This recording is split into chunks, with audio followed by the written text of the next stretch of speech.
It's Red Eye Radio.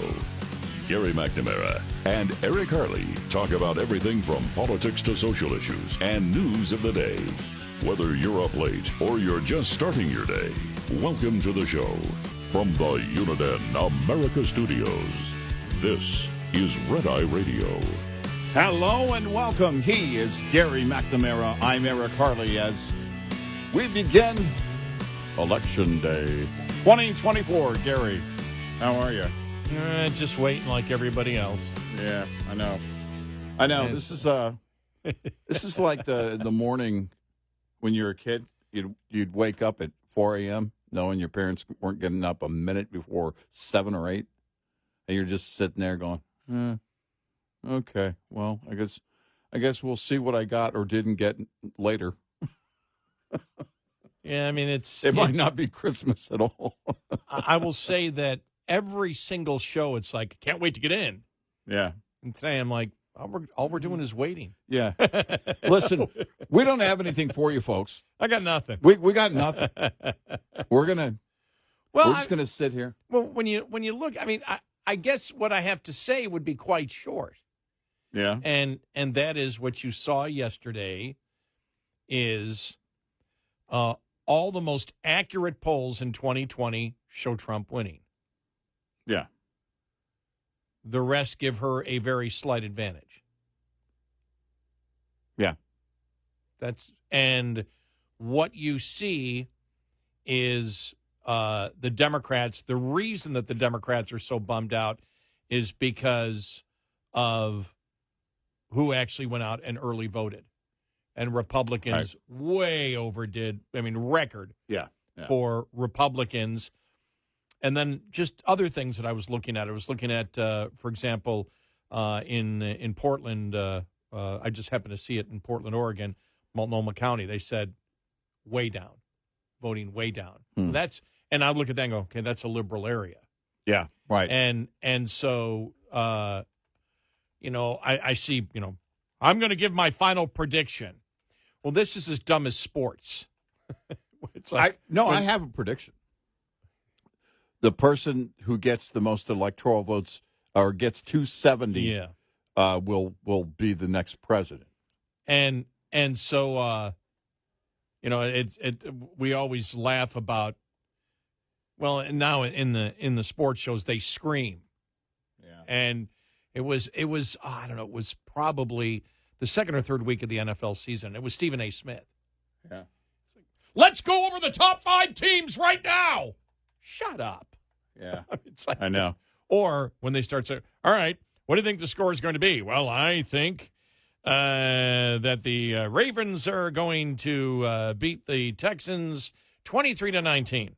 Well, God, that's just ridiculous. How could you possibly say that? It's not going to. It's going to be 25-21. And then they're all wrong. Here's the challenge about this election right now.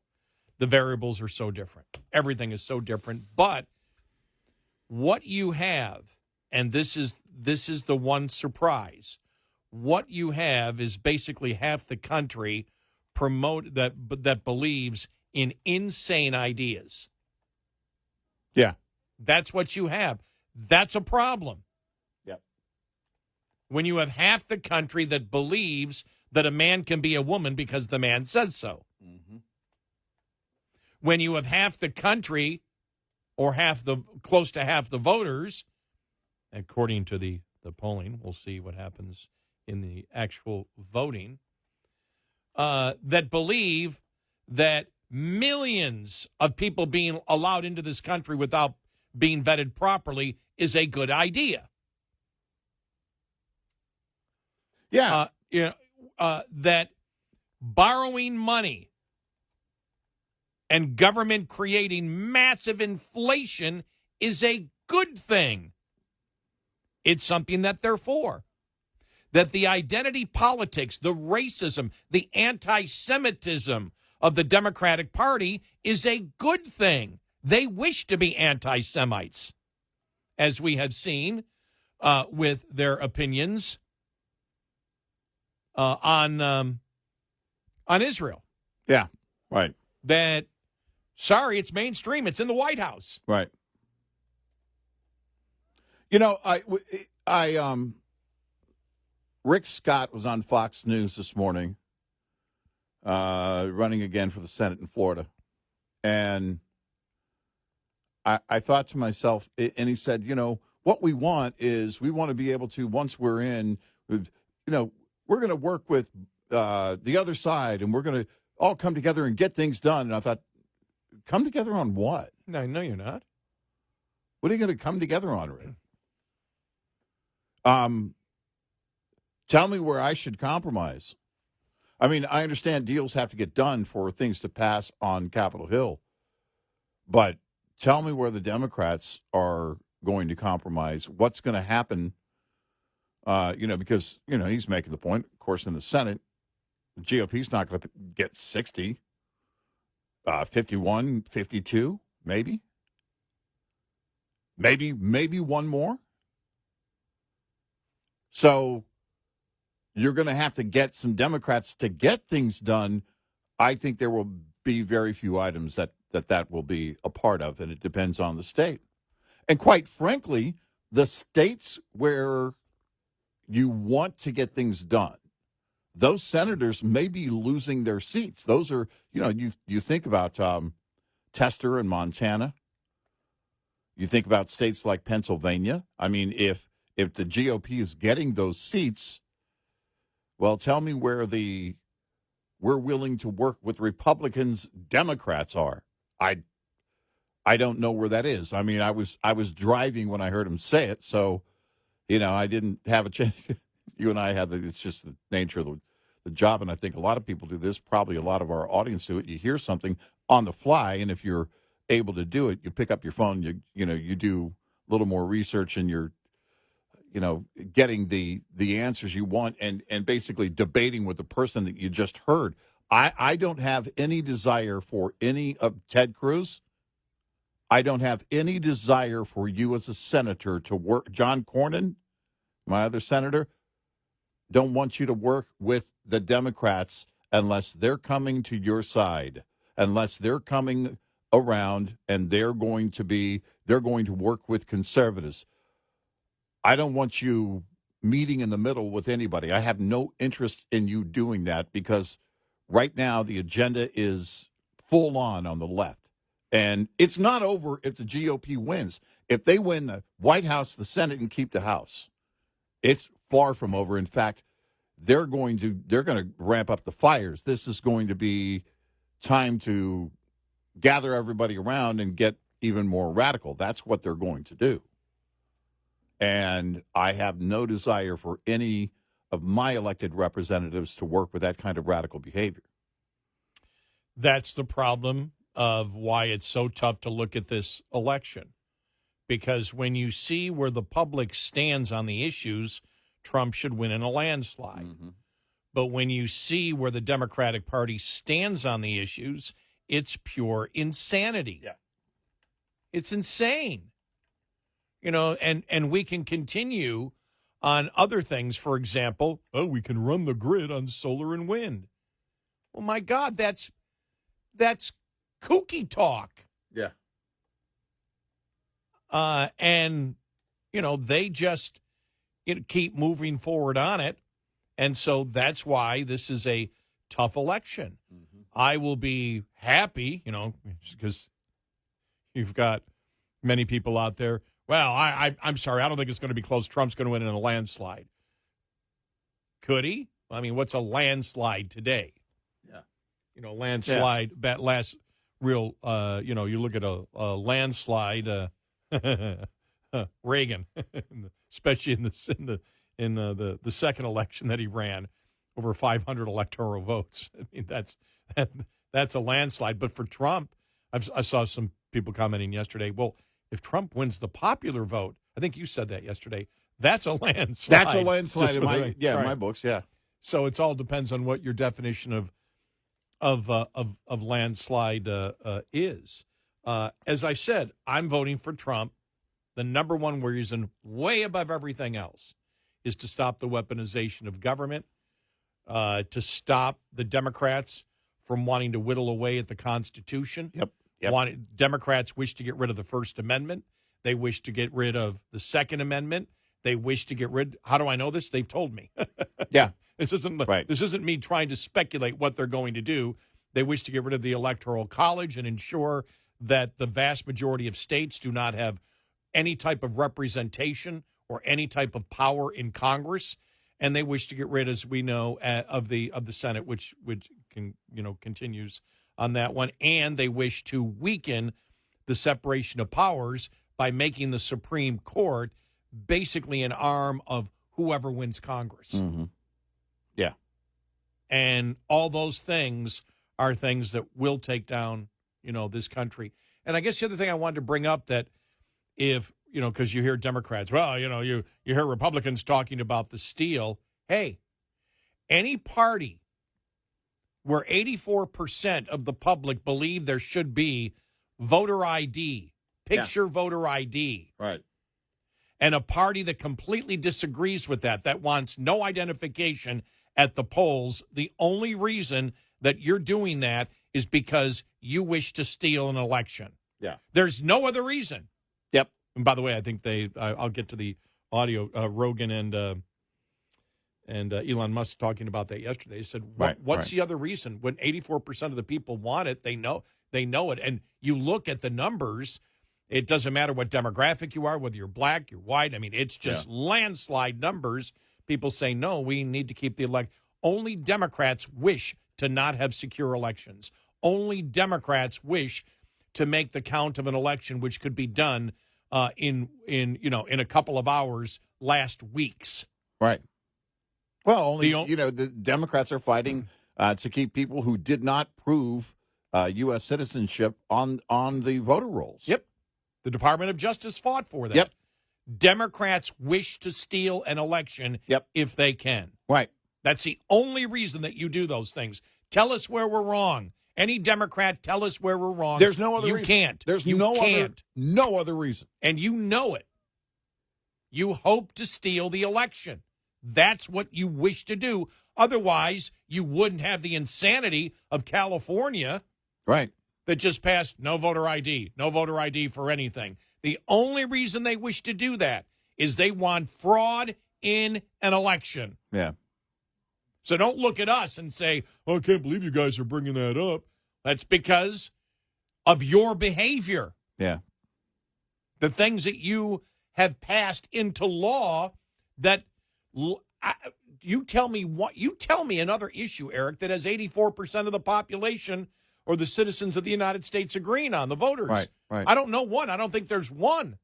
No. Where you have that great of a number of 84%. Yeah.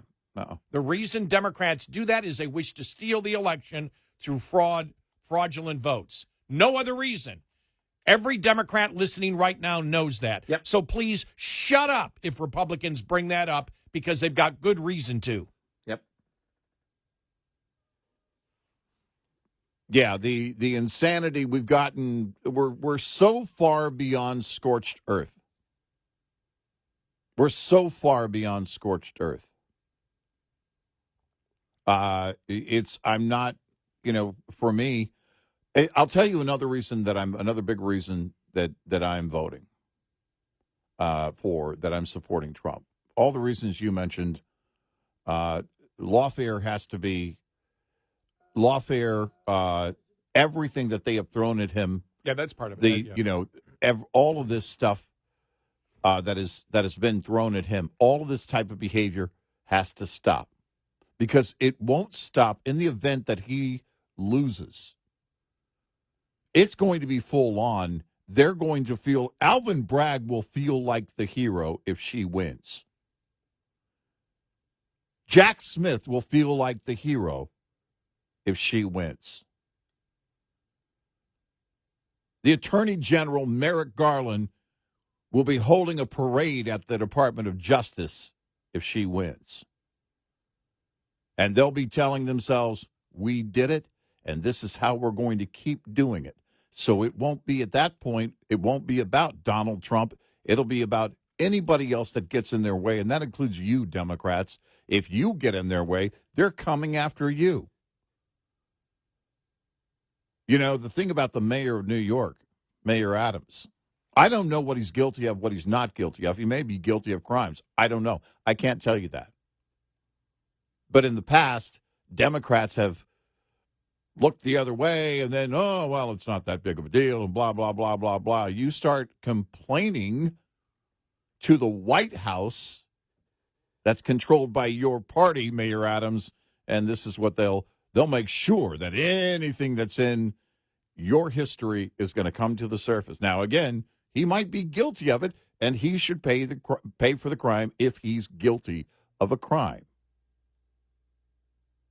I'm talking about the behavior of how they'll go after you if they think for a minute you're getting in the way. Yeah, they wish to turn the United States, you've Absolutely. seen it, into a banana republic. And I'll tell you the other reason coming up, on top of what we just mentioned, why I'm voting for Trump. Okay. In just a minute. 866-90 Red Eye. This report is brought to you by Shell Rotella. With advanced synthetic technology, is designed to help keep your rig running with more mileage and less maintenance. Cold temperatures and water can lead to only one outcome, and ice has no place in a truck's air system.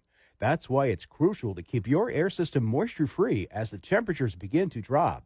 One of the simplest and most cost-effective ways to keep moisture out of your air system is to change your air dryer desiccant cartridge. This should be changed as recommended by the manufacturer or annually as part of your preventive maintenance routine and preparation for winter. Make sure your air system is in top condition before plunging temperatures put it to the test. We'll be right back with more Red Eye Radio with Eric Harley and Gary McNamara.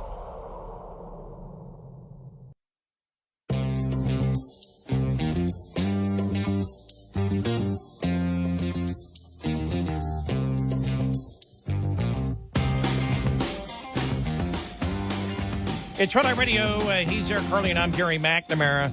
Well, both Trump and Harris held their last rallies last night. Here's Trump. Thank you very much. This is unbelievable. It's unbelievable. Think of it. This is it. This is the last one that we're going to have to do.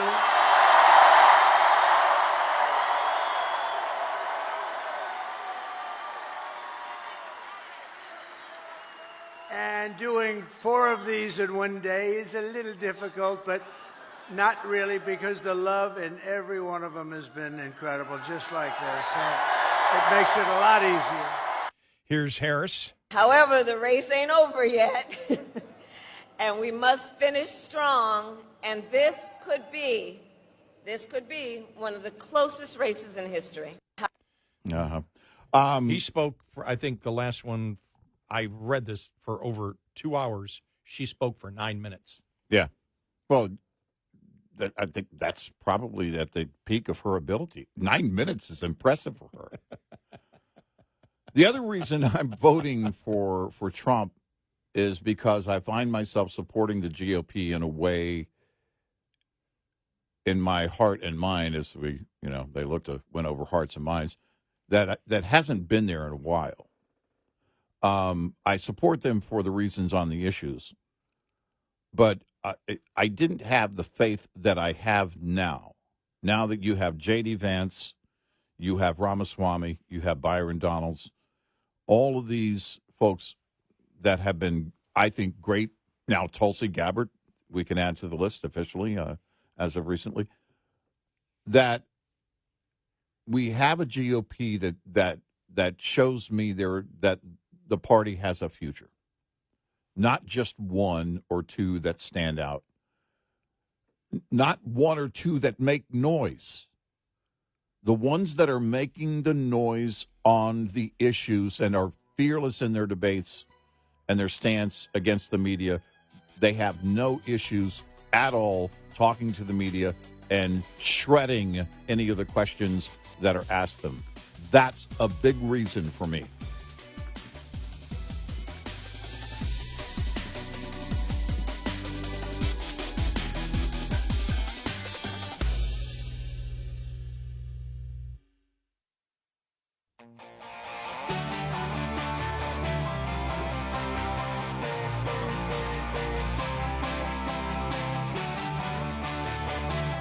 You're a threat to democracy if you don't download our app, Red Eye Radio.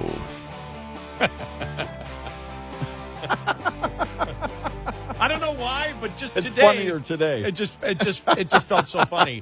Good morning. He's Eric Harley. I'm Gary McNamara. Welcome to Red Eye Radio. Download our Red Eye Radio app today, and you can listen when and where you choose. Maybe it was just because now we're at Election Day. Oh, yeah. Dixville Knox. Notch. Yeah. What'd I say? You said Knox. Knox? Yeah. Oh. It's a different town.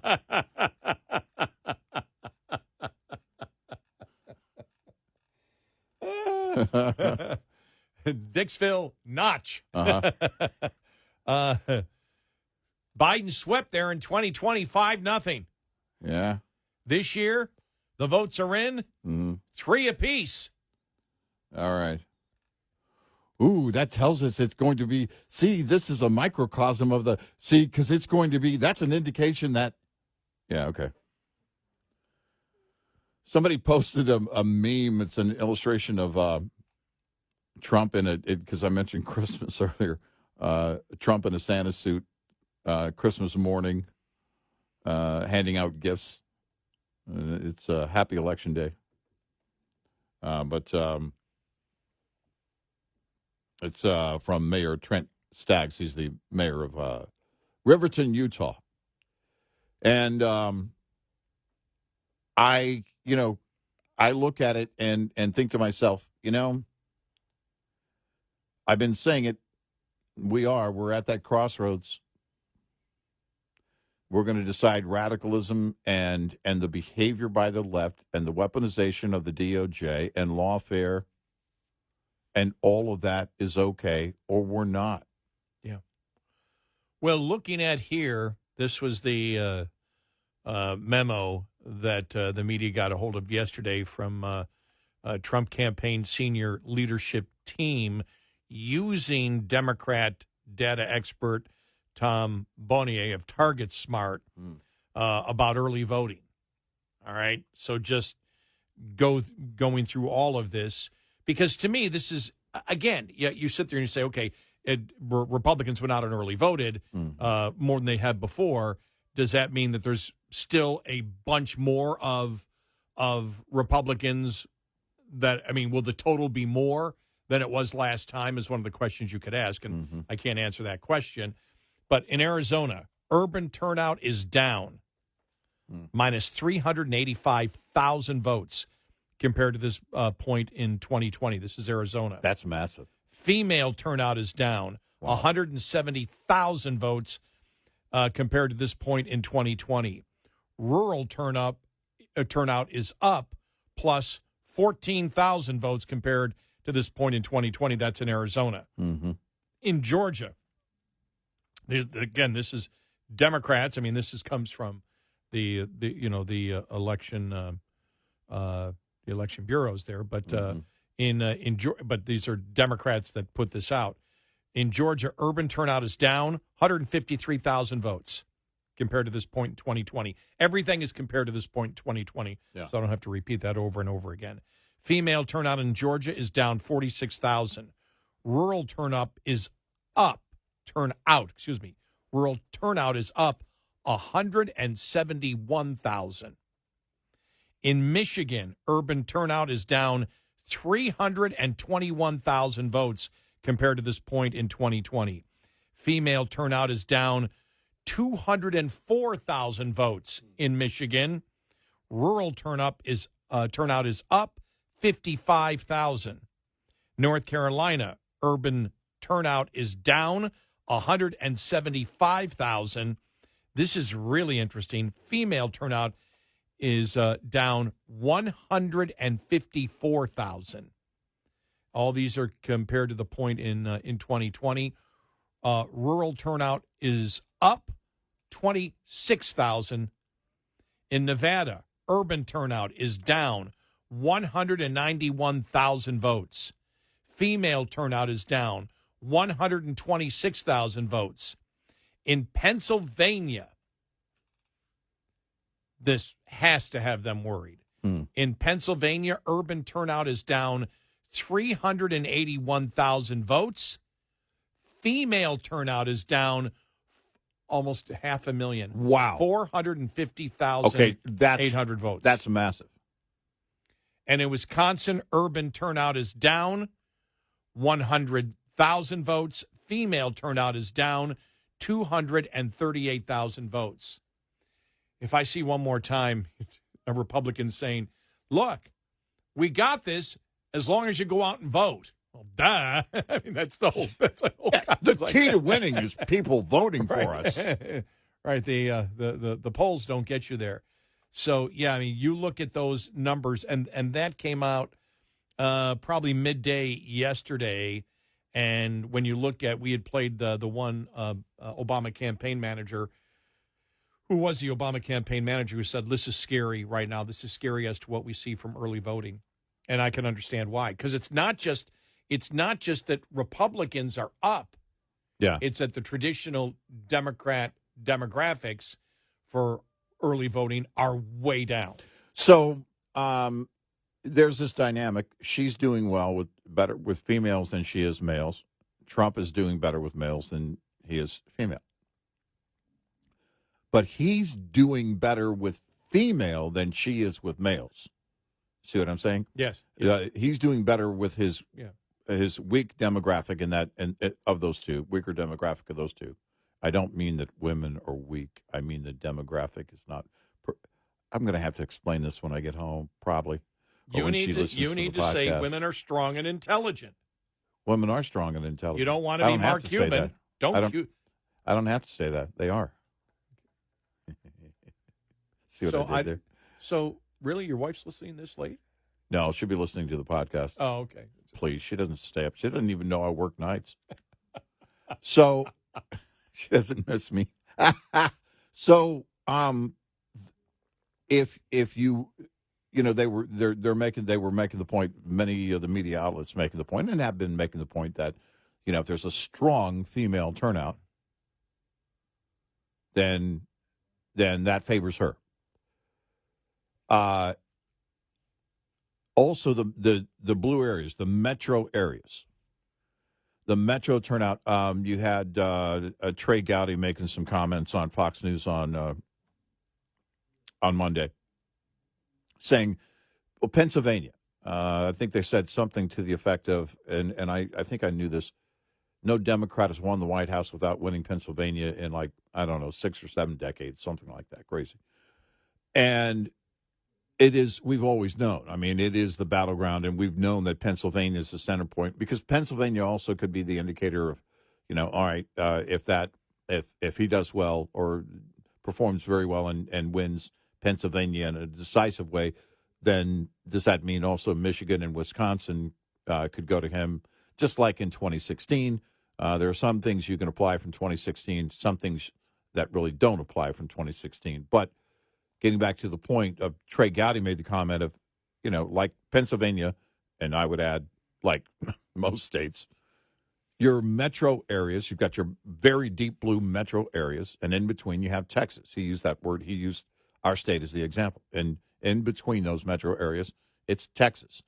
I might argue that some of the suburban areas have become more blue in Texas, so you have to get out even further. But the rural areas, no doubt. And they're worried about, the Democrats should always worry about that turnout in those metro areas. And we have been, this data you just brought us is further evidence of what we have suspected, and that is that the energy isn't there. What did they say? They were, the Harris campaign was knocking on a ton of doors. Yeah. In Pennsylvania. Not only that, they had the campaign leaders out separately. Yeah. Actually knocking on doors. That's how doors. Worried they are. They're going door to door. That tells you, when I heard that, I thought, whoa. When you're there, when that's happening the weekend before. By the way, it should have been happening from day one. They didn't just learn that Pennsylvania is a key state to win, that you have to win Pennsylvania to win the White House if you're a Democrat. They didn't just learn this. And that was my first question is, are you just now putting people out there? You should have been doing this from day one.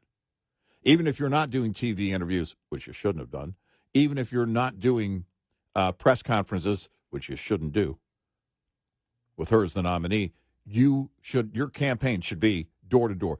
Everybody on the ground every day. It should have been, it's like, I think we mentioned this before. It's like the team that comes back, in the fourth quarter, like the second half of the fourth quarter, they come back and play like they should have been playing the rest of the game. You mean like Kansas City last night? Yeah. Okay. I mean like not the Cowboys, and so so it's hurtful because it's true.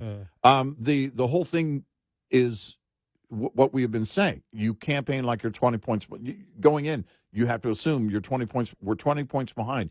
Hey, everybody! It's everybody, every day. If these numbers hold, if these numbers are indicative of what's going on nationwide, the energy just isn't there. She was a horrible candidate, which I believe she was. That may not mean anything to Democrats. Joe Biden is a horrible candidate, and thanks to COVID and so many other unique properties to the 2020 election, they seem to have gotten it done, but it was more of the anti-Trump vote. Really, that's what motivated people. And now people aren't motivated by anti-Trump. He's priced in. Yeah. All of those things are priced in. People know it. They've measured everything. And so if he wins, and again, I don't know if he's going to, but show me how this massive metro turnout is down, female turnout is down in these major metro areas. Up to this point, that turnout is way down, which means, and you know what? That also tells you they were worried based on these numbers when they were going door to door, knocking on so many. It was a crazy number. I don't have the number in front of me. But it was a crazy number of doors that they were knocking on in Pennsylvania. In recent days, it's because their internals and the data from early voting showed exactly what you just pointed out. She was in Pennsylvania campaigning, and they were in one of the mayors, pro Harris mayor, going after the whole Hinchcliffe thing from the rally and the comments about Puerto Rico, because there's where he is in his town and neighboring towns, there's a large Puerto Rican base that lives there. And, they were focusing on that, but nothing hit me like that door-to-door thing, because that tells you they are worried. Get out. You must get out. You must get out. You must get out on. And now you have today. That's it. You have Tuesday. That's it. That tells you how worried they are, and also tells you how not motivated the voter is for the Democrats. This is a huge problem. 866-90 Red Eye. Coming up, more with Gary McNamara and Eric Harley. It's Red Eye Radio.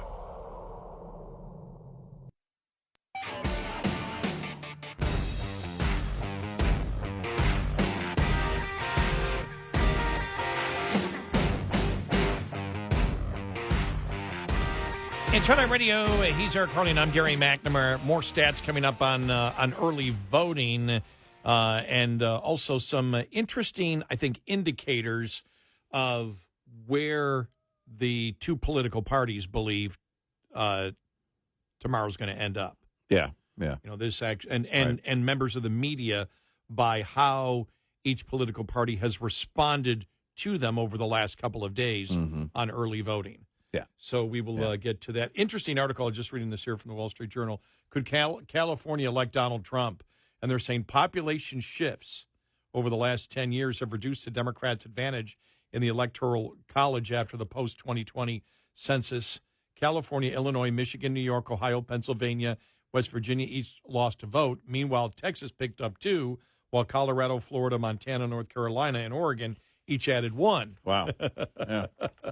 As a result, Kamala Harris starts the count with a built-in lead that's 3 votes smaller than Joe Biden's in 2020. Wow.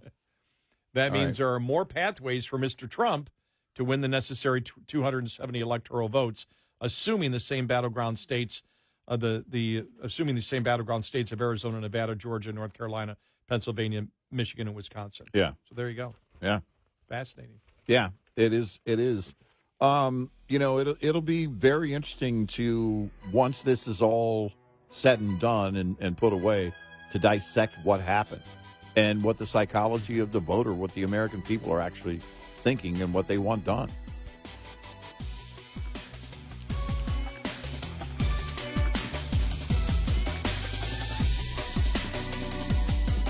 Top of the Hour News is brought to you by House Products.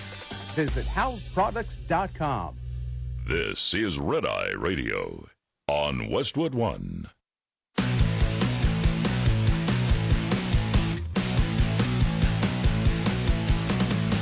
Now, it's Red Eye Radio. Gary McNamara and Eric Harley talk about everything from politics to social issues and news of the day. Whether you're up late or you're just starting your day, welcome to the show. From the Uniden America Studios, this is Red Eye Radio. All across the USA, we are Red Eye Radio. He is Eric Harley, and I'm Gary McNamara. Good morning. Here we are, Election Day. Woohoo! I just was reading this from Jackie Heinrich of Fox News from yesterday. An observation: the Harris campaign has not been talking much about early voting data. When they have figures they feel good about, they share them, like last week when they announced that women have made up about 55% of early voters across battleground states. Remember that? Because it was just hyped. The mainstream media went crazy on it. Yep. But for the past couple of days, we've received few hard numbers on young, Black, and Latino early turnout. Instead, they've been sharing numbers of doors knocked and calls made. Yeah. Huh. They've been sharing some anecdotes like high young voter turnout in college towns where you'd expect it, and statements about enthusiasm. But they're not giving out the kind of details that the Trump campaign is touting, like the Republican share of the early vote among new or infrequent battleground voters, Republican share of mail vote across battlegrounds, and return mail and early voting comparisons to 2020. The Harris campaign maintains they still have multiple pathways to 270, but publicly they're projecting less confidence than in previous cycles at this point. It may be that the GOP embracing early voting wound up increasing turnout among low-propensity Republican voters, which is giving Democrats heartburn. Yeah. Interesting. Yeah. So, and we just went through all the early voting numbers earlier. Let us go to Chicago, and Jeff, who is a director of the Republican Committee. Jeff, welcome. You're on Red Eye Radio. Welcome to the show. Hi. Thanks, guys. Pleasure to be here. Thanks. Definitely. We're experiencing the same thing that you're talking about in the city. Some hard numbers. As of Sunday voting, which was reported this morning, we're down 286,500 votes from 2020 in the early voting, and that includes mail-in ballots. And, Chicago's a very heavy Democrat city. Yeah. I'm going to guarantee you that it's not Republicans staying home. Yeah. Our effort has actually been to try to turn out the low-propensity Republicans, just like you were talking about, because we know the base is going to come out. But to know before the election that the city's down 300,000, and that's just the city. That's not Cook County. Yeah. So, which is surrounding suburbs. Their numbers are down as well. Wow. So, wow. We think it's in minority communities. Jeff, what's your biggest challenge with low propensity voters in terms of getting them motivated, getting them there? What is the biggest kickback for them? What's their biggest excuse they give you? They're pretty apathetic in some ways. They're like, well, why should we vote? I mean, we live in a democratic city, but we actually have the biggest race in the entire state is the state's attorney's race in Cook County. Kim Foxx is not running. And so we have a Republican candidate, Bob Fioretti, and he's facing a Democrat who's been doing the Joe Biden strategy. In fact, all the Democrats in the city have been doing the Joe Biden strategy. They haven't put out many signs. They haven't really gone door to door. The Chicago Teachers Union is more interested in the school board race than they are any other race. Wow. So our House candidates and our Senate candidates haven't seen much of their opponent's literature or their yard signs or anything like that. So interesting. Having Donald Trump at the top of the ticket in 2024 is definitely a motivator, and just everything that's been going on in the city in the last 2 years with migrants and the crime and the schools, and it's really started to motivate people to come out and vote on our end, or people are just fed up. Yeah. Let me ask you this, because we've talked about celebrity endorsements, and Eric and I were talking about Elon Musk endorsing Trump. Do you think because of his massive male audience, would he be an exception where young men might say? And the only reason I'm asking you is because you do this every day. I'm not trying to put you on the spot. Do you believe that he might be more effective, coming out and say, well, not Elon Musk, Joe Rogan. I'm sorry, I said Elon Musk. Right. The Joe Rogan coming out. You think even, with 1 day left, that could make a little bit of a difference? That was one of the first things. As soon as I heard it, I tweeted it on our Twitter. You guys have participated on our Twitter sometimes, but that was it. That's really big, actually. That's really big. I work with a lot of young people, and they talk about Joe Rogan. They actually talk about Elon Musk a lot. Right. I mean, those two guys are very much not mentors, but they're idolized by a lot of young people, primarily young men. I think that could that might be a click on a percentage point across the country that Joe Rogan came out and endorsed today. Yeah, we were measuring that off the air, saying, okay, how? Because my concern would be it's kind of late in the game. Also, Joe Rogan in the past has endorsed Bernie Sanders. How do you go from Bernie Sanders to Donald Trump in a few short years? That boggles my mind. No, but that I would say, just with putting my political hat on, and Jeff helped me here, that doesn't matter. Nobody cares. A young male who would be, look at Joe Rogan doesn't care that he voted. That he endorsed. No, that's the immediate influence where we are today. I think you're right. I think that's absolutely valid. That he, he spelled it out.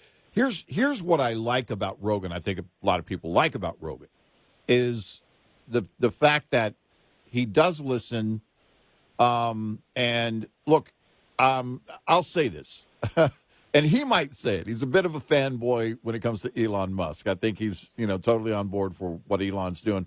Yeah. But when Elon Musk, I'm sure, is sitting across from you in the same room and he's talking about all the things that he's involved in, I'm sure it's a very impressive thing that you come away with a great deal of being influenced by Elon Musk is going to be a given in that kind of setting. And they have done that podcast together. He's been on that podcast a number of times. But if, you look at where we are, and the thing about Rogan is he has clearly I hate the word evolved because it reminds me of the Obama years, but he has clearly evolved in his thinking and also learning. There are things that he didn't know. And so I would put him in the same, probably not the same category because I think it is a bit different for many reasons. But we see the awakenings. I don't call it woke. I call it real awakenings of people like Michael Rappaport, who was a diehard, raging liberal, and has learned and opened his eyes and learned some things about Trump. The actor. And that's something that is, I think, happening with, it's indicative of what's happening. I think what we're seeing with Rogan, look, he's the biggest podcaster in the world. But beyond that, and so he has that influence. But beyond that, too, I think he's also seeing things, and like Michael Rappaport is seeing things. Joe Rogan learned from having different guests on and everything else about the whole Russian hoax, about everything, all of the things that were being thrown at Trump and why they were thrown at Trump. And I also don't think that Rogan is necessarily a fanboy Trump, I think there are some concerns there, and I think when Trump was on, if you listen to the interview questions, you got that from that set of questions that, there were things he's concerned about. He's probably not 100% on board, but we're not either. In fact, I don't know anybody who is, and I don't think you should be. I think, again, we're hiring them to do a job. These are public servants, and I think now the difference is I think Trump is well aware of that. I think everybody as a group, in fact, each person in each different setting has learned a lot. And so if there's been any evolution, if Rogan has evolved, look, I think Trump has evolved. I think a lot of Americans have evolved, and we're at a different place in 24. So Gary is right in many ways in that the Bernie Sanders thing may not matter at all. They don't, who you're trying to hit and influence won't care about that, but also it may not matter to people that have been in the game a little bit longer, like us. So those are things that I look at. It's interesting, Jeff, your position there in Chicago. Wow, do you wake up and literally grab a sword every morning first thing? I mean, how do you, as a Republican in Chicago? Every time I go to the office, I have to peel off, it was Biden-Harris for a while, but now it's been Harris-Walz. We have to peel those off our windows, right? Oh, wow. But nobody's put a brick through our window yet. Well, good. Let's hope they don't. Yeah. Right by the bomb. Yeah, so, yeah. Well, it's great to talk to you again. We do follow you on X and we know that you listen and we're greatly appreciative for you calling in, Jeff. We'll down the road we'll do this again. It was tonight is today is a key day, obviously, and it's interesting. I mean, you think of politics and everything. And blue cities and Chicago stands out, going back to the Obama years. Were you doing what you're doing now, or how involved were you during the Obama years? I wasn't. I came on right when Trump came on, actually. Okay. All right. Yeah. Okay. But no doubt it's vastly different.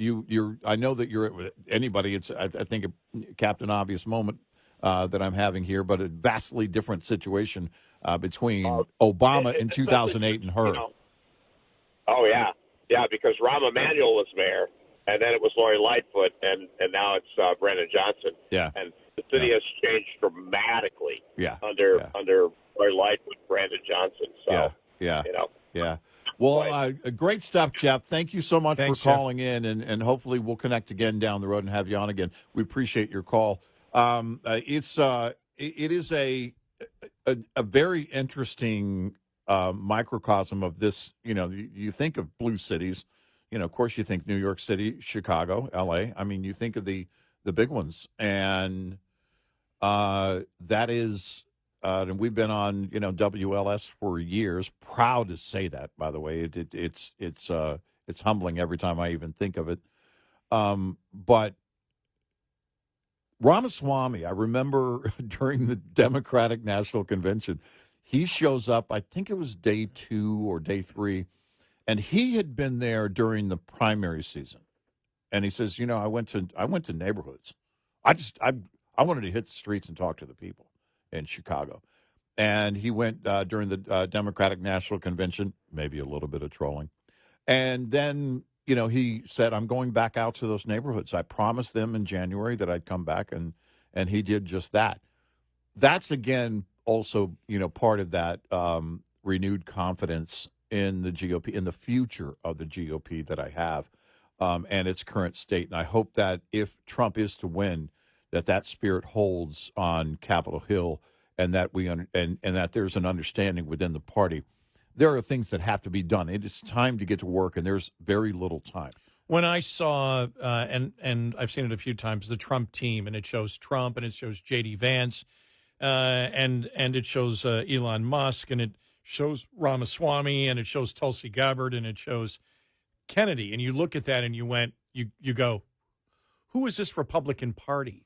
Yeah. And it's like, I heard, it was funny because who was it the other day that, Republicans are still the party of the old white man because of Trump. But you look at his team and you're like, no, it's not. No, it's not. No, it's not. It isn't. It's not at all. And the one thing that you mentioned with Ramaswamy, this is something that, wow, for 25 years, maybe even longer, 30 years, had to be since the mid-'90s. Yeah. I've been screaming for the Republicans to do outreach in minority communities. Yeah. Because I said you've got to start. Now, you may not bear fruit for a decade, right, but you need to be out there. I have never covering politics in my life now over 40 years. I have never seen the Republican outreach like you have seen in urban areas, at colleges, whatever. Yeah.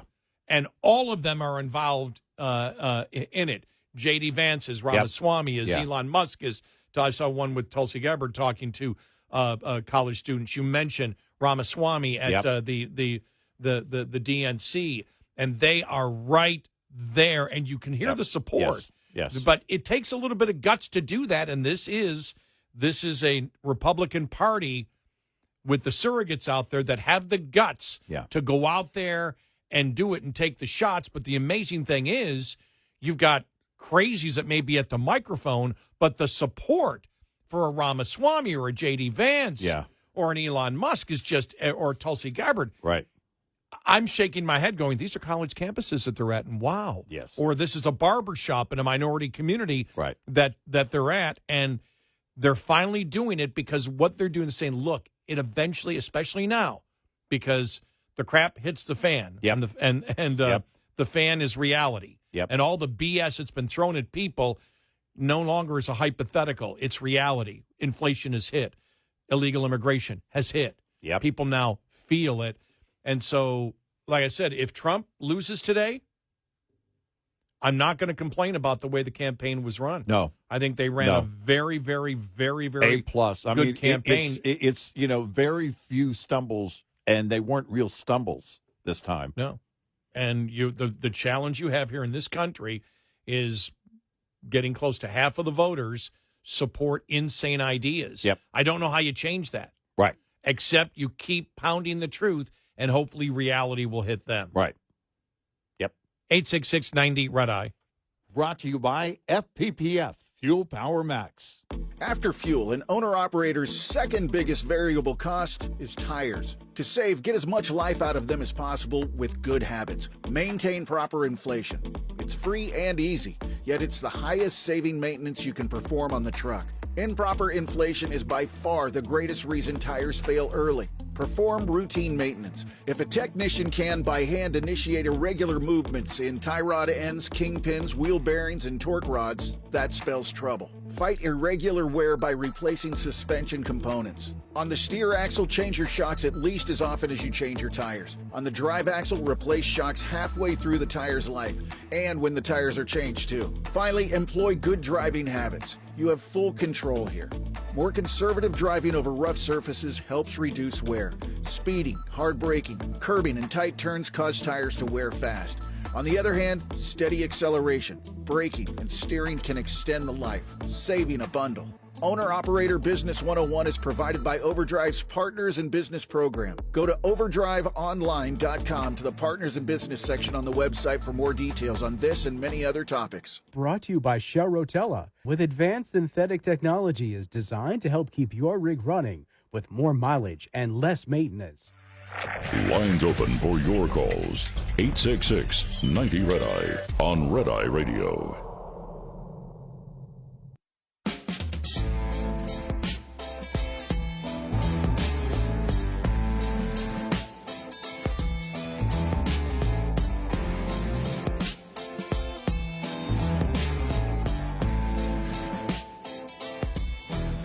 It's Red Eye Radio. He's Eric Harley, and I'm Gary McNamara. And it's amazing. I love you all. You're very special. This is my last rally. Can you believe it? The rallies, these big, beautiful rallies, there's never been anything like it. And there never will be anything like it. And it just happened. It caught on. And I think it caught on because our country's in trouble. And, I happened to be a messenger that was able to tell you what you knew, because most people understand it. Most people with common sense, we're the party of common sense, they understand it.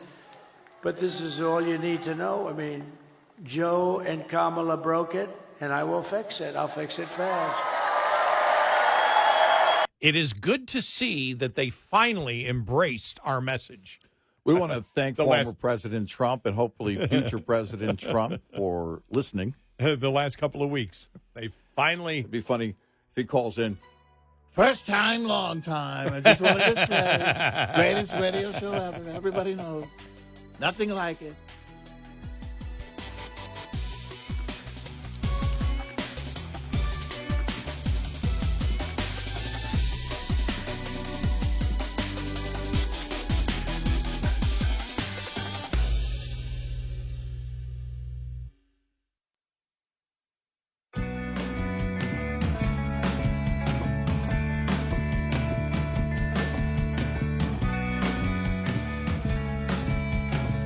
You're listening to Red Eye Radio from the Uniden America Studios.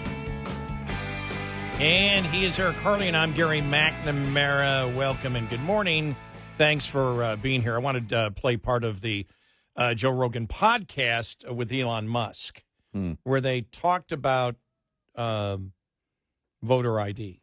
Yeah. And it's something that we started the show out with. You already see the Democrats are saying, see, Republicans are talking about the steal.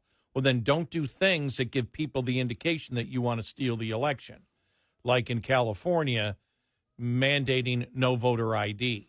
Yeah. The Democratic Party in Washington, in Congress, in the White House, all believe that there should be no voter ID. There should be no ID to prove that you are a citizen of the United States to vote. Yeah. The only reason they believe that, when 84% of Americans do not agree with that, including the majority of Democrats, is because they wish to steal an election if given the opportunity through fraud. Yeah. That's why. Yeah. There's no other reason. Right. And it's exactly where they were last night. California is supermajority Dem, 70% Dem. A month ago, they passed a law making it illegal to show ID in any election in California. So a friend of mine went to vote in Palo Alto because he was like, "Is this for real?" He tried to show his ID, and they reacted like if you show a cross to a vampire. Okay, they're like, "No, we can't even look at that ID." It is illegal for them to even look at your ID if you want to present it in California. Why? For any election at all, even like city council. What logical reason other than to cheat would you ever have that law? The reason is to cheat. But the only like you can never make an argument any other way. And I think 84% of people polled believe that you should show ID to vote. So it's against the will of the people. Yes, and we are extremely rare. We're an outlier in not requiring ID. Basically, almost every country on earth requires ID to vote. So as soon as you ban ID for voting, it makes fraud impossible to prove. There you go. Democrats want fraudulent elections. End of story. Look, so they do. Shut up when Republicans say, hey, we don't trust you. We think you'll steal the election. Yeah. No, I was bringing to you this laughable headline from the Washington Post, as many of them are. This has to be what Bezos is seeing. This is from Sunday afternoon, and it that kind of floated in the algorithm for a couple of days, but it came up in my algorithm yesterday. Panic buttons, drones, snipers among plans to guard a high-risk election. Analysts say extraordinary security measures protect voters, but show the far-reaching effects of Donald Trump's election denialism. That's the subheadline. And here's the first paragraph of this from the Washington Post. Eager to reassure nervous Americans that their votes will be protected. That's the first sentence of that first paragraph. Wait a minute. Votes protected? Your side doesn't even want voter ID. Yeah. Until you have to start with that. Don't pretend you're protecting democracy, Democrats, when you're against voter ID. It's all garbage. It all goes in the trash, and we set it on fire because you start with that qualifier. First and foremost, you must prove that you are a legal citizen of the United States, that you are you, and you are legal to vote. Beyond that, don't hand me this heaping, steeping pile. Steaming. And it's also steeping. It's getting pretty big. Yeah, but pile. I've always heaping, steeping, steaming. Okay, good. Almost on fire pile because it's so hot. Of, and I'll just say garbage because I can't say the real word. All of this is just absolute BS. We're here to protect democracy. Donald Trump wants to steal democracy. Voter ID! Oh, we can't have that. Then shut the hell up.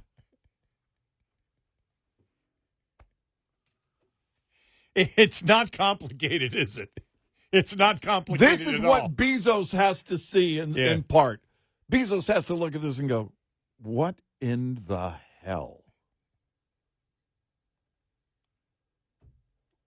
If you're a Democrat, you know we're right. If you're against voter ID, you don't give a damn about democracy. No, you don't. Don't say Donald Trump is trying to steal my vote while you're also legally going to battle to protect voter rolls that have people who have not proven that they're U.S. citizens on them. And that's what the Department of Justice did. Thank God for the Supreme Court. You notice how no Democrat came out and said the Supreme Court, they overreached. Right. There was nothing. No. They shut up because they know in the arena of public opinion, the arena of ideas with public opinion, they can't win it. Right. They know it because they know that the polling show between 80 and 85%, whatever matter what the poll is, depending on what the poll is, believe that voter ID should be there. They are the outliers. They are the people, the Democratic Party, that does not believe in democracy, because you can't believe in democracy, using their terms, by the way. Don't write me and say, it's a constitutional republic. We understand that. But when they say we are here to protect democracy, yet we want fraudulent elections, there's a problem there. Yeah. Maybe a little bit of a problem there. Yeah, you're full of garbage. You're full of it. It's that whole thing, and they use that as a huge one of the pillars of her campaign, of the Democrats' entire run, was what? Donald Trump is trying to steal democracy. Hey, what about voter ID? No. We can't have the perception that only citizens are voting. Right. We can't have that perception. No. We can't have that. No.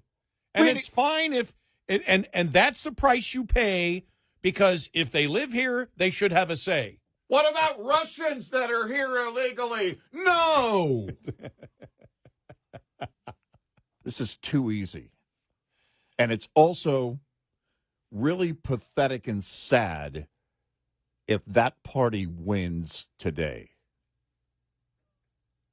We're in a big, big, deep hole that I don't know we would dig out of, because that kind of radical mindset, we're going to ban voter ID, because once California does it, wait for it, we're going to ban, not the state of Texas, though, at least not yet. When the Democrats take over Lubbock, you should be worried. This is the problem they have. This is the problem they have right now, because what Rogan and we've mentioned, 84% want voter ID. 84%. That's almost half. It is the insanity. Think about that. If that insanity on top of all the other insane steeping, because it's been sitting there a while, it really is steeping, steaming pile of garbage, bull garbage. You thought I was going to say it, didn't you? Yeah, I did. Because sometimes you just got to you want to say it because we're more than screwed. Yeah. And plus Social Security. Well, I hope there's enough money in Social. That's not even. Forget it. That's not even close to the top anymore. National debt. No, everything. This will be beyond scorched earth. And I'm going to Elon Musk's house, and I'm going to have him send me to Mars as soon as possible, because I'm out. Well, I'm not. If she wins, I'm not just leaving the country. I'm leaving the planet. Well, we do have a little bit of a buffer. We are in Texas. Yeah, we have a little bit. We have a little bit of time. We broadcast from a county that went blue during the Obama years, so in a big way. So that's we have our kitchen's on fire, but we're in the back of the house, so it's still okay. Yeah, but remember, the mayor of that city became a Republican. That's right. He sure did. And Eric Johnson. And you saw yeah. one of the things on the ballot. Yeah. Is to really beef up the police department. Yes. Well, those ads have been running all over the place. And it should be, by the way, it should be in every major city. If Trump wins, it's not going to be glee for me. It's going to be relief. I mean, I definitely will be happy. I mean, don't get me wrong. I will be happy. But it's going to be relief because the future of it, look, I'm going to be great. Like, as you mentioned, I live in Texas, and I ain't moving. And I can buy land. I can have a place where you got to drive down, several miles down a dirt road to get to my house, on my dirt road to get to my house. I don't have the worries that people who, I think of Jeff, a Republican in Chicago. Wow, a Republican official in Chicago. As I mentioned, he shows up and has to peel off the Democrat stickers off the window. By the way, if that's the worst thing I guess they have to deal with, then hopefully that's it stays at that level and never escalates. But you think about people, then we think about the people in the major metro areas that can't afford to leave, a California. You can't afford to leave New York. Yeah, but the majority of them still continue to vote Democrat. Many of them do, but some of them are waking up. Yeah, some are. Some of them are waking up and they're looking at it, looking around going, we can't afford to leave. At some point, as I've said, I don't know how many times, you can't afford to stay. But when your family is there, when you're born and raised there and all of your family is there and you're at our age, what are you going to do? What are you going to do? I know. These are the people I think of. And it is tragic because even with the GOP win today, they're still in those states going to have to deal with this insanity, the insanity of living in California. Look, if he wins and they take the House and the Senate, or just the Senate, lose the House, whatever it would end up being, it just is giving us a 2-year buffer, a 2-year delay of lawfare, a 2-year delay of Banana Republic tactics, a 2-year delay, and that's, like I said, so like you, there'll be relief that it's not going to happen now. It's a breather, but it's still there. It's a breather. I'll have that relief if Trump wins tomorrow. I'll have that relief, and it's like, okay, there's a ton of work you guys and gals got to do now, which is you've got to explain to the American people what the heck's going on. One of the interesting things is, and we'll talk more about it, is the article that we read the other day that said Republicans are having huge problems because Republicans are telling people what the Democrats really stand for, and the people that don't pay attention don't believe them. Right. When they tell them, no, this is what the Democrats are doing. Yep. And they go, no person in the United States would do that. And one of the biggest things was financing Iran. Yep. Nobody believes it. Oh, there's no way they do it. But all the things that we've talked about, they said we cannot tell Democrat and independent voters the truth because they go, that's crazy. Nobody would be that crazy. So the Democrats have gone that crazy where Republicans can't explain what Democrats are actually doing because the public says, no, the ignorant public, no, that's too crazy. Right. Wow. 866-90 Red Eye. Get in touch with Red Eye Radio, toll free at 866-90 Red Eye.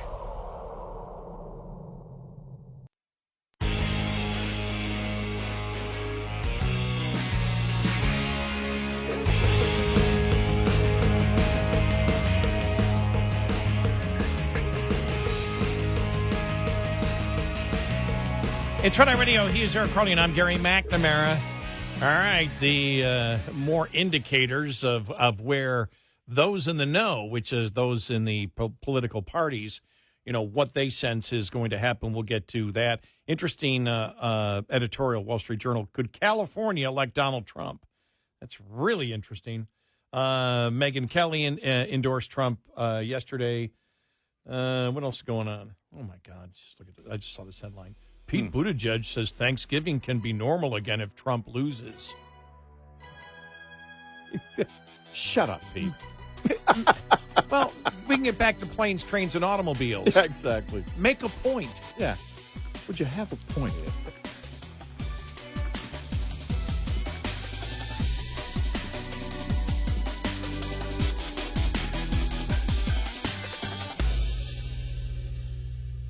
This is Red Eye Radio on Westwood One.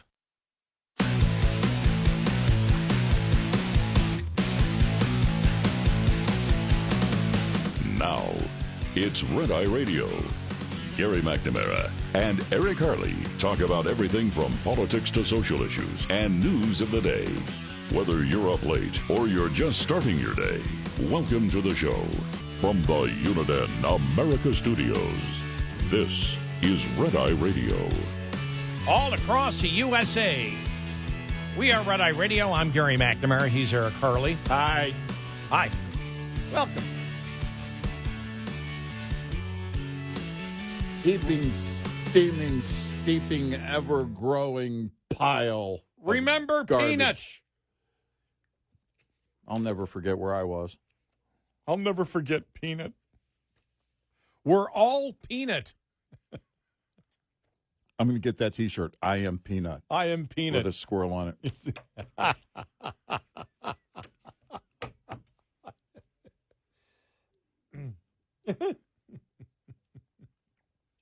Can you imagine? Okay, this is what we're doing today. This is the operation today. We're going in after a squirrel. All right. Thanks, Sarge. What are we doing? Seriously. No, seriously, we're going in after a squirrel. Wow. Make sure your lasers are calibrated. I can't imagine. It's just stupid. Just stupid. And I thought liberals were against the death penalty. That's, I guess, not the case for squirrels. Well, we'll see where Michigan goes tomorrow. Meanwhile, it may be lights out in Michigan by 2032. That's the prediction of federal regulators, regional grid officials, and a new study of the impact of net zero energy plans in 7 Great Lakes states.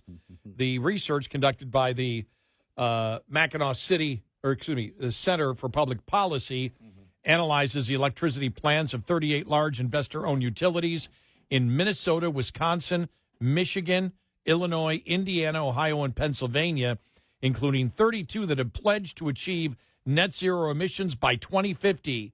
3 states, including Michigan, set net zero goals in state law, with Governor Whitmer in November 23 signing legislation that targets net zero carbon emissions by 2050. The problem is the subtraction of dispatchable resources such as coal and gas, said Federal Regulatory Commissioner Mark Christie said during testimony to Congress last year. The core of the problem is actually very simple. We are retiring dispatchable, quickly launch generating resources, coal and natural gas, at a pace and in an amount that is far too fast and far too great and threatening our ability to keep the lights on. Are the lights going to stay on? We're really at a point where that's coming into a serious question. Wow. Well, we've talked about this. This is another part of the insanity. This is where Democrats don't give a damn about energy security, national security, and job security. Yeah. I mean, it's just completely and totally insane. But again, it's what the people of Michigan must want. Yeah. The people of Michigan must want no electricity at some point. Right. Otherwise, you'd rise up against it. Not talking to the Republicans and those that are considering voting for Trump in this election. But as I said, no matter if Trump wins, let's say Trump wins by the Rasmussen point spread of 3 points, which is a landslide. That still would mean roughly 47 to 48% of Americans believe in the insanity that the Democrats have sold them, that solar and wind can run our grid. I mean, that's just nuts. Yeah. But understand, that's the problem that we have. Almost half the voters in this country believe and support radical, insane ideas that, especially when it comes to the grid, oil and natural gas, will affect our energy security. By the way, our financial security, our economic security, our energy security, and our national security. They don't give a damn. Why? Well, there's only one conclusion I can come to. They want to nationalize all forms of energy, not just oil, natural gas. They want to do away with that. They want to break the private sector so that they can control all means of production. They want to do the same with healthcare and eventually everything. It's one way to gain control over massive chunks of the economy. Energy is the base. Break it. Break the private sector at every turn. Yeah. There's no other way you can look at it. No. No other way. There isn't. We've never been at a point where we're moving to be less efficient when it comes to energy. The Mid-Continent Independent Systems Operator, that's the grid operator for much of the Midwest, projects that by 2032, none of the 5 Great Lakes states in its territory will have enough electricity capacity to meet even the most conservative projection of demand load, according to the executive summary. The main element of net zero plans is to build massive amounts of new wind and solar generation. Despite these additions, we expect overall grid capacity to decrease. That's because states and utilities are simultaneously closing coal plants and natural gas and nuclear facilities. How much electricity wind and solar generate, however, depends on the weather, so reliability will suffer. We know what's going to happen. Yep. It's almost like committing slow suicide. Yep. We know what's going to happen. Yep. There's no doubt about it. Nobody is arguing with it, and they keep marching forward to destroy the economic, energy, and as we've said, national security of the United States and the economic and energy security of those particular states, including Michigan. You're not going to have enough power by the most conservative estimates. The math was always deeply flawed. Yeah. When you start with math that's deeply flawed, you're eventually going to get to nothing. You're going to get to not being able to do it. Michigan's energy policy sets the state up for failure. Yeah. The state's net zero mandates and requirements for wind and solar strain reliable resources.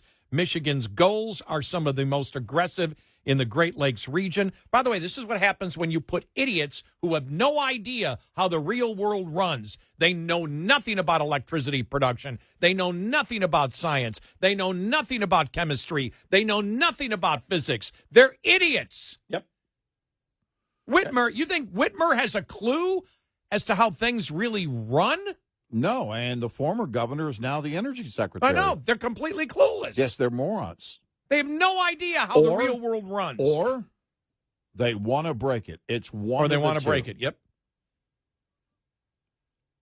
You break the system so that, well, that the private sector isn't around anymore. They can't afford to stay in business. So the government's going to have to step in and help the people by taking over energy. Think about it. Democrats are promoting the fact over the last 4 years that Joe Biden knows how to run a damn economy. And Joe Biden knows engineering and electricity and chemistry and physics, so he knows what the right thing to do. He's an idiot when it comes to those areas. Yep. He has no idea how it works at all. None. And you put these idiots, we put these idiots in charge. Oh, this is great, until the electricity isn't there anymore, and then you'll be screaming bloody murder. Yep. How the hell did this happen? Well, you voted for it. Well, and they're, if you watch along the way, they're trying to temper the whole brownout, blackout situation. Creating, we're going to have an alert system for brownouts. And, I mean, it's absolutely insane. Even the state of Texas bought into it, which is stupid. Stupid at the point of, there's going to be clouds in West Texas today, so the solar farms won't be producing. There's going to be less wind in West Texas today, so the wind farms won't be producing. And so everybody should cut back on their electricity and be careful and be prepared for brownouts. So you start this alert system where you're just making it normal to talk about impending brownouts and blackouts so that people, and then eventually you go through some. It becomes normal. It becomes normal. There's no reason for anyone in the United States to ever experience a brownout except for natural disasters. Right. There should never be a brownout. There should never be a blackout except for natural disasters. Yep. Lightning. Yep. Mechanical problems. Right. That's it. Yep. But there should never be a demand problem. Ever. No. Never should be a supply problem. When I say demand, I meant supply problem, not demand. Well, yep. There should never be a demand problem either. Right. Supply or demand. Well, exactly. If we demand it, the supply should be there. We shouldn't ever. We're the king of the world when it comes to energy now. The reserves that we have. The reserves we have in the ground at our disposal. We should never want for any energy. The world should be begging at our feet to buy it from us because we have such a surplus, and we would. This is what has to happen as a nation. We have to decide to end this insanity. This is insane. And I think the reason we get frustrated and get angry is the fact that you're dealing with children. Yeah. You're dealing with people with the mentality of a child who have no idea how the world runs, has no idea about electrical engineering or engineering at all. They have no idea how any damn thing works. No. I think Kamala Harris has a clue how anything works? No. Think Obama had any idea how anything really works? No. When he became president, he admitted he was still paying off college loans. He wanted that to be a bad thing. Oh, we're still paying off college loans. That's on you, dude. This is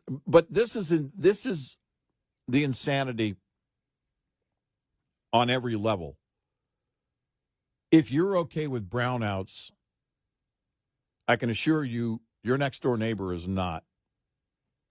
I don't know that anybody, by the way, that's okay with brownouts.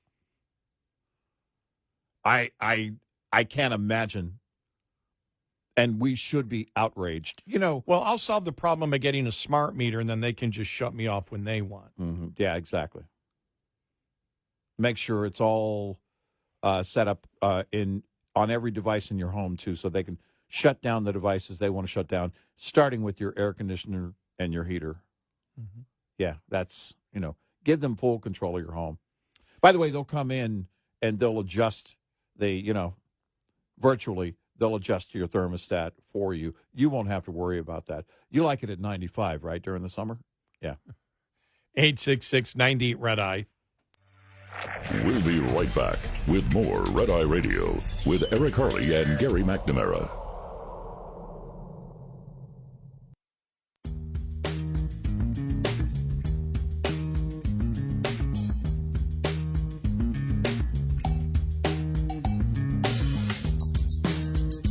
It's Red Eye Radio. He's Eric Harley, and I'm Gary McNamara.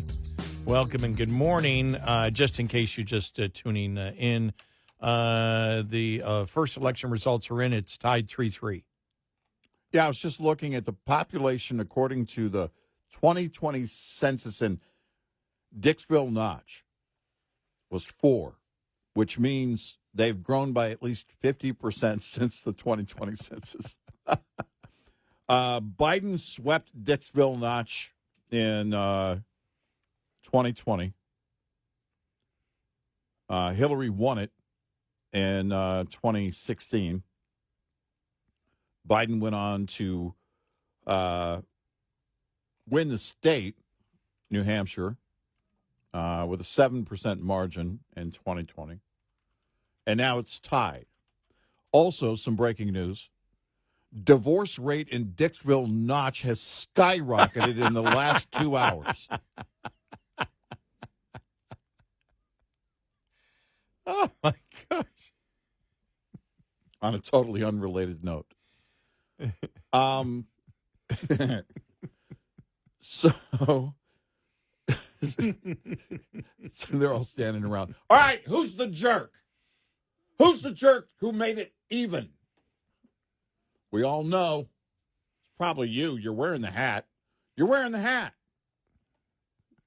3 of them are wearing MAGA hats. Oh, my gosh. Yeah. The other 3 are wearing T-shirts that say, I'm probably with her. Yeah, that's pretty interesting. That's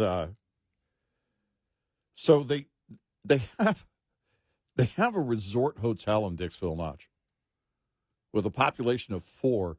I'm just guessing room service is going to be a little slow.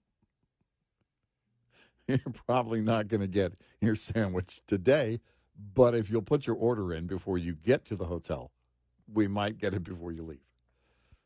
Yeah, so there you have it, Dixville Notch. All right, way to go. It's over. 3-3. I want a rematch. I want a recount. I don't feel like I'm doing a radio show today or a podcast Well, for those waiting. listening in the future. It's like I'm just sitting here waiting. We're just waiting. It's like we're waiting like everybody else. I was going over because there was another, I guess, of course, it would be the final Atlas Intel numbers coming in the battleground states. Which one was I was looking at Michigan, I think, a little while ago. So Atlas Intel, this would have been 11-3 and 11-4. Atlas Intel in Michigan has Trump +2. And he hits 50 in that. So the last 3 polls that were taken in Michigan, in the list at RCP, Atlas Intel, Trafalgar Group, which is a Republican pollster, an insider advantage, have Trump either tied or ahead. None of it outside the margin of error. The margin of error on the final Atlas Intel there in Michigan that has Trump +2, the margin of error is 3. Trafalgar. So 11, did that just come out? Because I have Trump. It just landed. Yeah. Okay, because I have Trump up 1.5. So you're saying that in the last day they've moved then? Yeah. You're talking Atlas Intel. Atlas Intel. Mm-hmm. Because it was 11-3. Oh, I'm sorry. I'm looking at different state. No, two-way polling. You're looking at okay. everybody. Yeah. Okay. Yep. All right. Where'd you find that? RCP.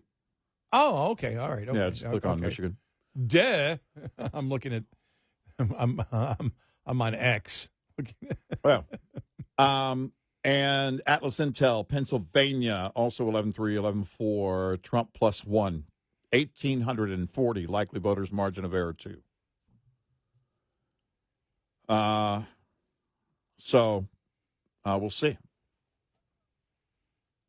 We'll see where it goes, where it ends up. And again, based on the voter turnout so far, the very low voter turnout compared to last election cycle, 2020, in some of these major metro areas, this could be a problem for Democrats, a real problem for Democrats. We'll see.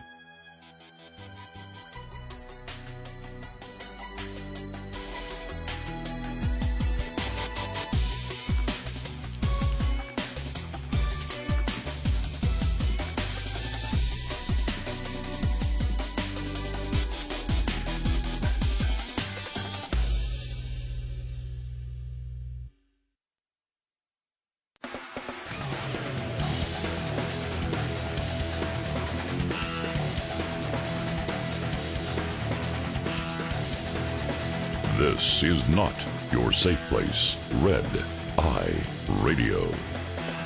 And he is Eric Harley, and I'm Gary McNamara. Welcome. Good morning. Download our Red Eye Radio app today, and you can listen when and where you choose. All we're doing here is waiting. And so since we're waiting, like all of you, we might as well cover some stuff, right?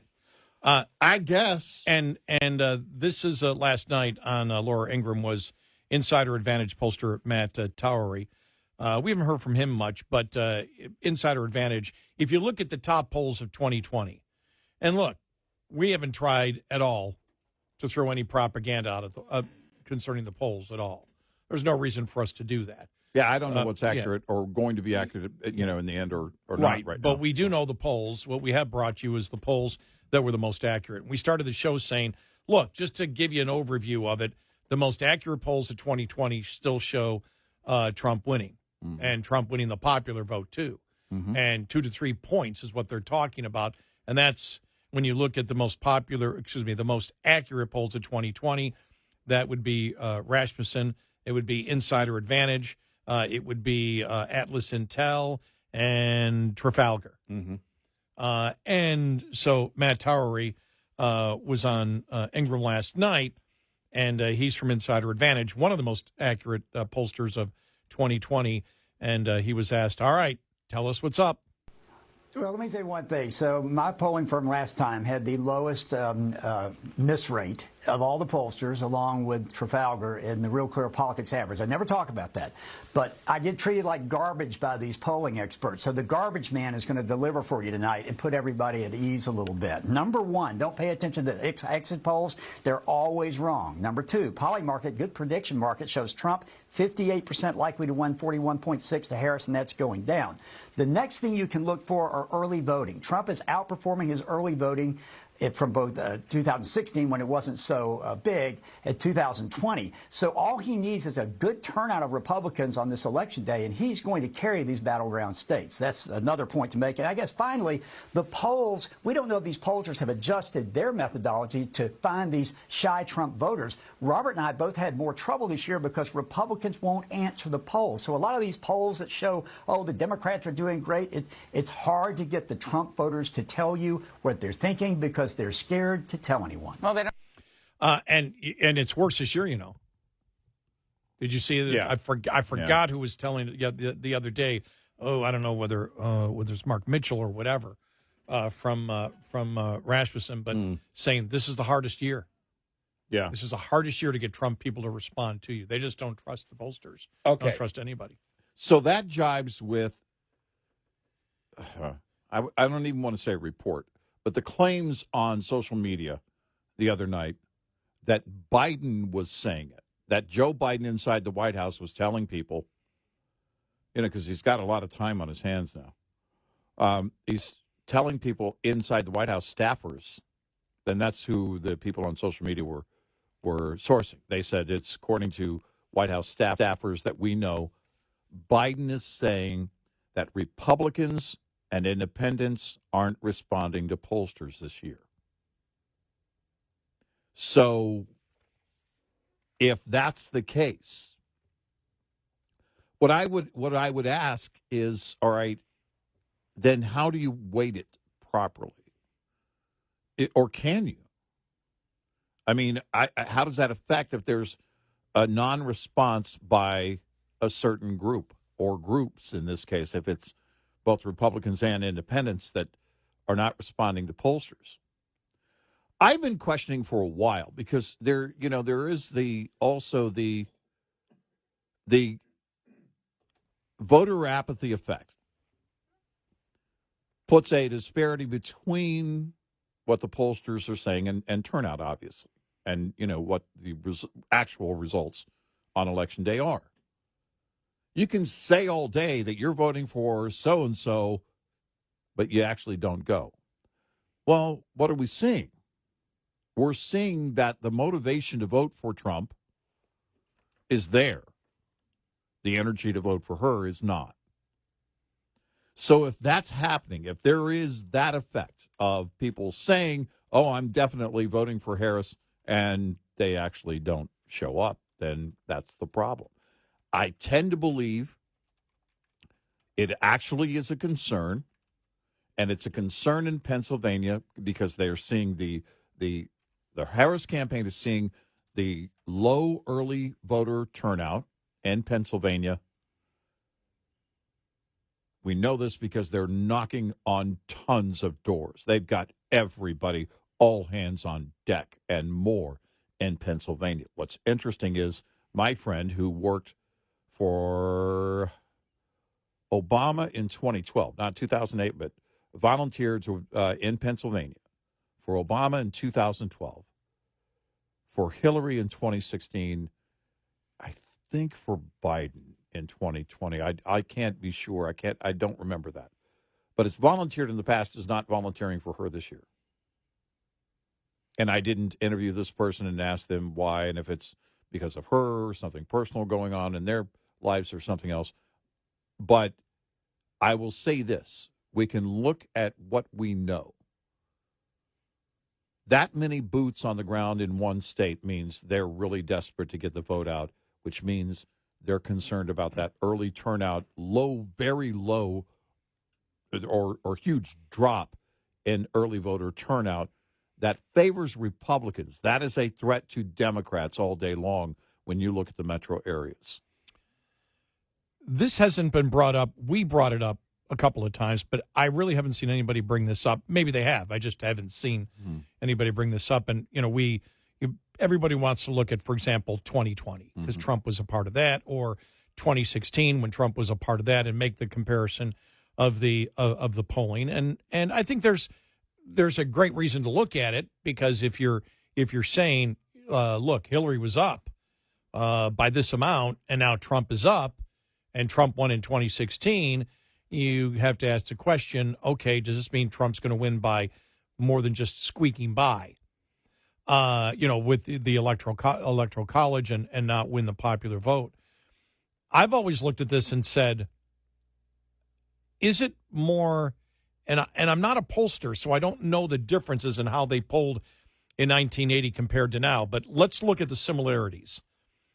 You have an election now, because you wonder, how do you read an election where nothing is a hypothetical anymore, as we've talked about, where the behavior of government has come up against reality, and that's inflation. And inflation happens because of government. Does not happen because of of corporate profits. Doesn't happen because of corporate greed. That's always controlled by the marketplace. Mm-hmm. It's when you print money. Mm-hmm.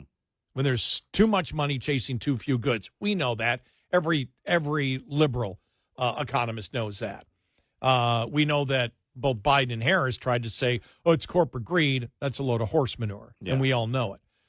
But you look at that and you say, okay, how does that affect a poll? Because most elections are hypothetical. You elect me, we're going to do this. If you elect me, we're going to do this. Well, for years we've talked about government and debt. And nobody cared about government and debt, did they? No. I mean, Republicans used to, but then around 2006, they started saying, well, it's not that important.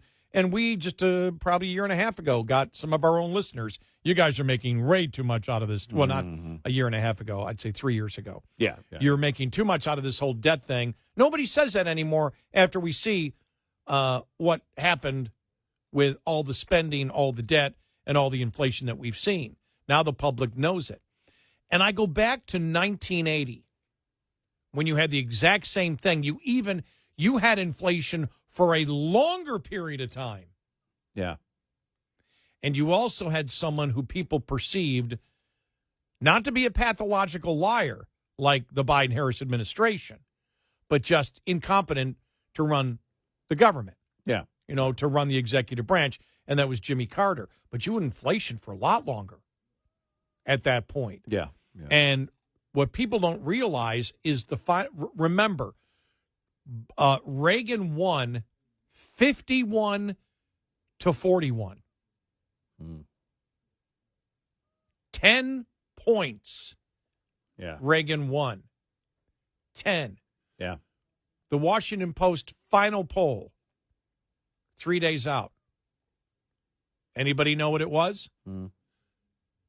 Carter +4. Yep. 14 points off.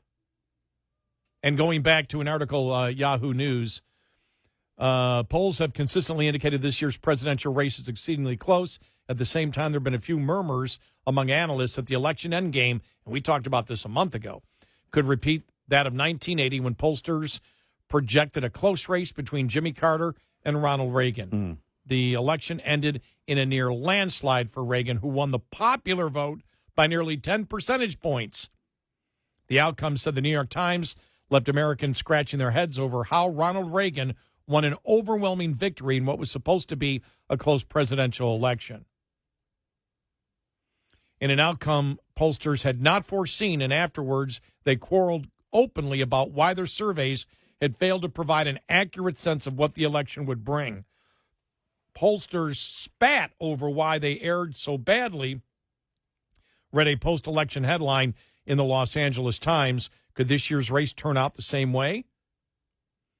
Might the expected tight race morph into a clear popular vote victory, if not a landslide for former President Trump and Vice President Harris? Well, the reason I wouldn't put Harris in there is because everything favors what Reagan saw the favorage was weak foreign policy, weak leader, didn't seem to have the answers to solve any of the problems.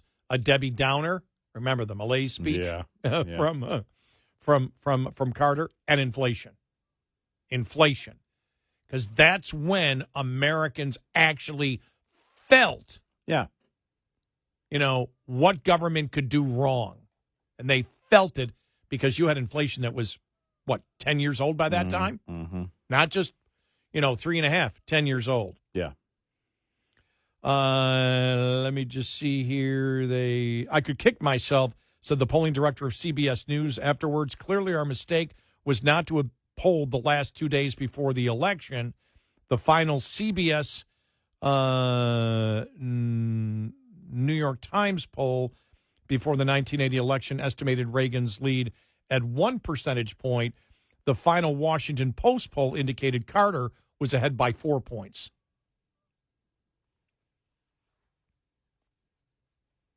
Yeah. I really think that there is an effect today, especially look, the advent of social media where everybody, puts their whatever on social media for everybody to see, but you don't dare. I mean, many people are proud to post, that they're for Trump, but if you never voted for Trump, if your friends and family, if all your friends and family are against Trump, you can't put it up. We've heard this from people that have called into the show. The toxicity of Trump has diminished greatly. I think there were a number of things. The judge, remember the judge in Colorado taking him off the ballot, and Democrats were like, whoa, if we're going to do this, they're going to do this in return, and we can't behave this way. Then you look at all of the other, the Alvin Bragg case, the Jack Smith case, the 2 assassination attempts, and the alleged assassination of plot, they believe. On top of that, the weaponization of the Department of Justice, the Russian hoax. I mean, my gosh, it's a long, long list of things, and people take review of those things. Well, what I would actually looking at, if you want to compare it to Reagan, number one, inflation. Number 2, the hostage crisis with Jimmy Carter. Yes. Now, you take that, and it's not the same, but you take what's happening in Israel and the hostages and what's going on there, and then on top of that, the illegal immigration problem, and you go, well, you've got 2 major issues that have affected people directly that is similar to Carter. I would say that on the Iran thing, the hostages and what's going on right now with the funding of Iran, but Hamas versus and Hezbollah versus Israel and everything else, I think very similar. And still you control the radical transgender movement in there, identity politics. Oh, my gosh. There's so much more you can throw in. Yeah. It's reality that's hitting the Democrats. 866-90-RED-EYE. Coming up, more with Gary McNamara and Eric Harley. It's Red Eye Radio.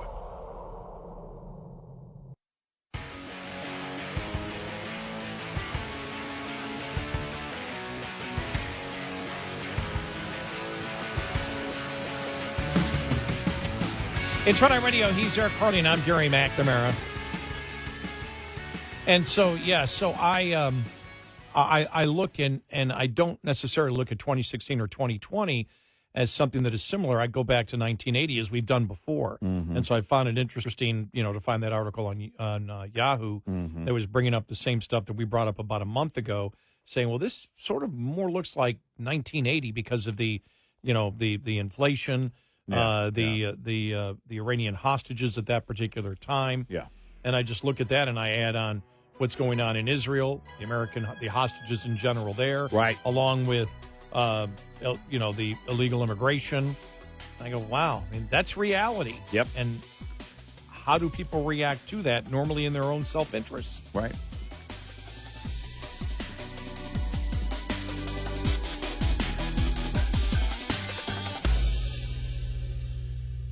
This is Red Eye Radio on Westwood One.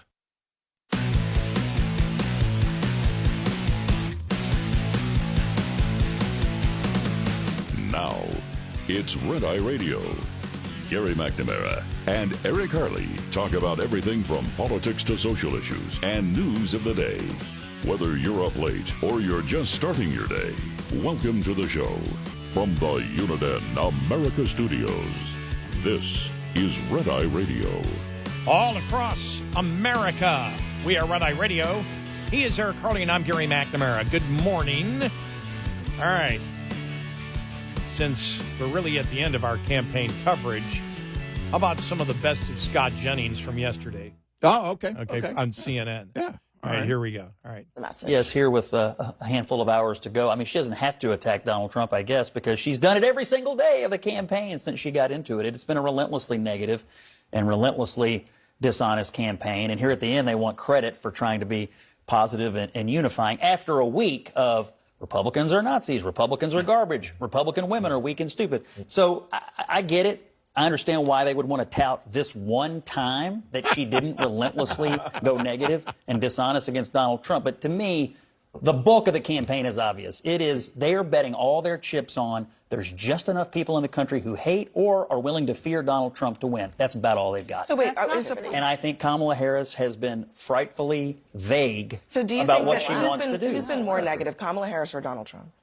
Harris, without question. Oh, come on, Scott. Certainly every day. And I personally think it would be dishonest not to acknowledge that the bulk of the attacks that Kamala Harris lodges against Donald Trump range from basically dishonest to absolutely, I can't believe they're getting away with this, dishonest.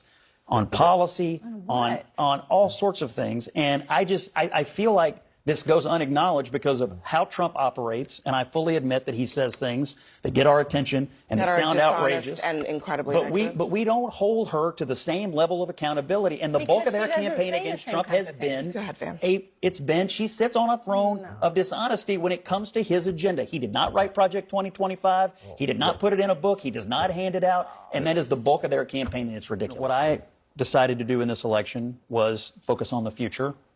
Who do I think would take the country and the government in the basic direction in which I want to go? But most of the time, a government that he would build would probably do most of what I want. And I think none of the time that's true for Harris. She's given Republicans like me, who don't really come from the MAGA wing of the party, absolutely nothing. And just to put a point on what I said earlier, the headline that I woke up to this morning in Axios was "The No Comment Candidate, Harris' strategy clouds how she'd govern. She doesn't want voters to know whether she would stick to her old liberal views or govern with new centrist thinking. I'm a Republican. I'm a conservative. How can I entrust my vote with someone who won't even tell me whether they have a conservative view?" Yeah. Right. Here it is, the Axios article, because it's fascinating. The next two articles are both from liberal publications. All right. The no comment candidate, Harris' strategy clouds how she would govern. I love this here. Now, remember, it's Axios, so you know where we're going here, right? Yeah. It's Axios. Okay. Why it matters? Yeah, so one thing is clear about Vice President Harris's intent to stick to her old liberal views or govern with a new centrist thinking. She doesn't want voters to know why it matters. Harris is the no-comment candidate. Purposely and strategically, she has calculated that it's safer to not let people know where she stands on the issues than be lampooned as a flip-flopper or a left-winger. Harris and her staff have refused to detail her position on more than a dozen of her previous stances the past 3 months in response to questions by Axios. Remember, Axios is a liberal outlet. Mm-hmm. The response to those inquiries, no comment. This makes her actual governing plans a mystery to even most Democrats, even given her past liberal record and current promise to govern from the middle. If she wins, she will be seen as a shrewd, thread-the-needle politics. But if she loses, she and her team will be blamed for leaving voters foggy about her true views and self. And President Biden will be blamed for backing a candidate with such a liberal track record. Now, hold on to that thought there about blaming Biden. That's in the next article here. Since Harris became the Democratic nominee this summer, Harris's team has declined to say whether she still supports executive actions to unilaterally give a path to citizenship to 2 million dreamers, undocumented immigrants brought to the U.S. as children, ending the death penalty on the federal level. Harris has opposed capital punishment since 2003, but won't tell us where she stands now. A mandate for automakers to build only electric or hydrogen vehicles by 2035, an opinion she has held before. She won't tell us where she stands today. Executive actions to protect more than 6 million undocumented immigrants from deportation by expanding deferred action guidelines, decriminalizing prostitution, closing private for-profit prisons that she called morally wrong, getting rid of the Senate filibuster in order to pass multi-trillion-dollar Green New Deal legislation. Harris' campaign declined to comment to CNN about several positions she took in 2019, including federal prisoners and detained immigrants obtaining taxpayer-funded gender transition surgeries, an open-edge pledge to end immigration detention. For this story, Axios asked the Harris campaign whether she still supports these other past positions of hers the campaign declined to comment on everything. Provide reparations, support sanctuary cities, restore voting rights for prisoners, renegotiate international refugee rules to provide protections for people displaced by climate change and welcome them to the U.S., install a climate envoy in every major embassy around the world, and issue national protections for 30% of land and sea areas in the U.S. by 2030, which would limit drilling. So there you go. And it's like, that's the problem. Yeah. That she won't tell people. And that's the headline of the actual article. Now, the next one, this was in Political Playbook. So Political, another liberal magazine. Democratic officials, if anyone should get the blame for a Trump win, it's... I'm just giving everybody a chance to guess. I have a whole list. Biden. If Vice President Kamala Harris loses the election, several Democrat officials believe that President Joe Biden will be to blame, a new Political Playbook report revealed.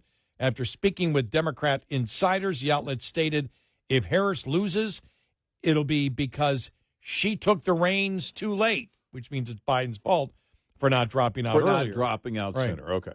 All right. Already, most Democratic officials we've spoken to agree if anyone should get the blame for a Trump win, it's Biden. Well, okay. Said Washington, D.C. correspondents Rachel Bade and Eugene Daniels wrote on Monday. You see, trying to find out where. Okay, where did he? During October appearance on The View, Harris said that not a thing comes to mind when asked what decision she would have made differently than Biden. Of this blunder, Politico reported, at some point, Democrats say respect for Biden should have given way to a winning instinct. Other reasons behind a potential Harris loss on Election Day listed by the outlet included choosing the wrong running mate, citing the snub of Pennsylvania Governor Josh Shapiro for Minnesota Governor Tim Walz. Can't you people get it through your thick heads? She couldn't support Shapiro. He's Jewish. Democrats are anti-Semitic. Yep. And now they're saying, well, it was a mistake not to pick him. Nobody wanted him. He's Jewish. There was a reason they didn't pick him. Right. By the way, I'd go on this Axios story, Biden's fault for not stepping down sooner. Because had he decided in 2022, maybe early 23, I'm not going to run for re-election, they would have had a primary. They have buyer's remorse. Really, at the top of the list, Axios, it's her. Because if you hand this to somebody who's competent, even with a short period of time, they would have done exactly what I said earlier. You don't knock on 1 million doors in Pennsylvania on your final 3 days. I mean, you do, but you start doing that day one. This isn't that hard, especially when you only have a few months. You hit the ground everywhere running, and you stay on the ground until the end of the day, November 5th. They didn't see that. So the top of the list to blame is her. But really what they're saying is Biden should have gotten out sooner. Really, Biden should have gotten out sooner so we could have had a proper primary. Mm-hmm. Because we have buyer's remorse with her. Yeah, but they protected him. Exactly. So the blame they set it up. So there was the blame nothing goes wrong with to him. the DNC. There was nothing wrong with him. All the Democrats, everybody on the left was protecting him. Over and over again. It wasn't the debate. The debate was the straw, the final one. We saw it. If you didn't want him, You would have said something at the beginning of the primary season, normal primary season, and say he's not competent to hold office. In September, he's losing his cognitive abilities. You would have said it back then. In September of 23, when Anderson Cooper was asking his guests, come on, isn't she a drag on the ticket? He wasn't asking about Biden. Isn't Biden the problem? The left and the leftist media and the Democratic Party were nowhere near that until that debate night. We saw it. Everybody else saw it. They saw it. And they wouldn't acknowledge it. Yeah. You don't act on it. Well, this is what you get. That's part of, by the way, identity politics. Part of identity politics is really, trying to create this whole noble idea based on something that's flawed, that isn't based on merits. Mm-hmm. And you look at Joe Biden, well, Scarborough. F you if you can't handle the truth. Really? Well, he's no longer in because of what we were saying. Who is it that can't handle the truth? Joe. Over and over again. And, yeah, we know he's a former Republican, but he's a diehard liberal to the bone and probably always has been. He's an insane liberal. Yep. So, don't hand me that. He borrowed the Republican name so he could win that district, period. You won't convince me otherwise. Yeah, because you don't change as much as he did. No. Unless you've unless you were to the core liberal, and he was. Yeah. And is. 866-90-RED-EYE. Brought to you by Hot Shot Secret. Hi, I'm Jen Loomis, a transport safety expert at J.J. Keller, and I'm here to share a tip on compliance, safety, accountability. Compliance, Safety, Accountability, or CSA, is the FMCSA Safety, Compliance, and Enforcement Program. Its goal is to hold motor carriers and drivers accountable for highway safety and to reduce crashes, injuries, and fatalities on our roads.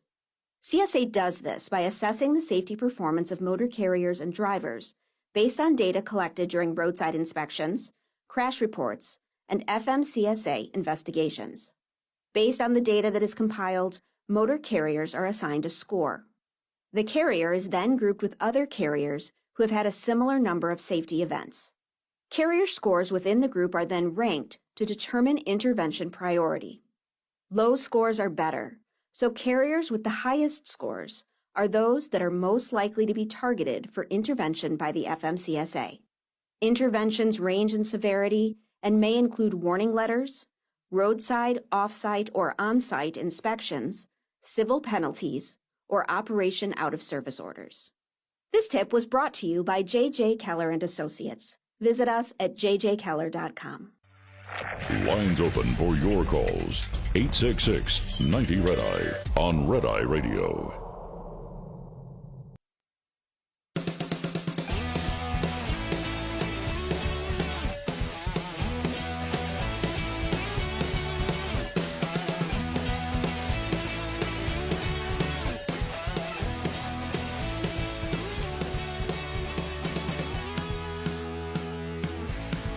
It's Red Eye Radio. He's Eric Harley, and I'm Gary McNamara. All right, more indications about where each party believes this election may be going. We'll get to that. Plus, the owner of Peanut did an interview. My God. He seems to be legit. I read the story yesterday and went, wow, there's got to be something missing here. Right. I can't find what's missing there. Right. Yeah. And so we'll get to that coming up here in just a little bit, following the bottom of the hour. Here we go. Dixville Notch. Make sure I say it right. Mm-hmm. Yeah. 3 votes apiece. Right. The election is tied at the moment. 3 apiece. Well, already Joe Biden can say, I won, I swept Dixville Notch. She didn't. Which is true. Well, the interesting thing is the Democrat media is already asking the question, who's to blame when she loses? Right. Yeah. That question's already out there, and they're asking different people. It's going to be Biden. It's going to be Biden. Going to be Biden. Biden family's going to go. If they do that, Biden family's going to say, "What do you mean? I would have won." Yeah. And you can't disprove that. By the way, in Dixville Notch this weekend, a table for 3, please, is going to be what you hear at restaurants. Can we get it far away from that other table of 3, please? 3 and 3. There we have it.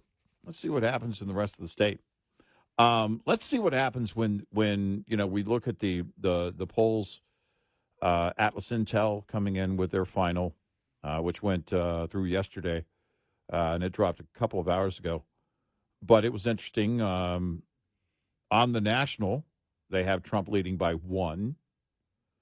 Rasmussen reports their latest national had him leading by 3. Many of the other nationals have her leading. But if he wins the national vote, if he wins the popular vote, wow. And we'll see. You couple that, Gary, with the numbers that you brought us earlier in the show.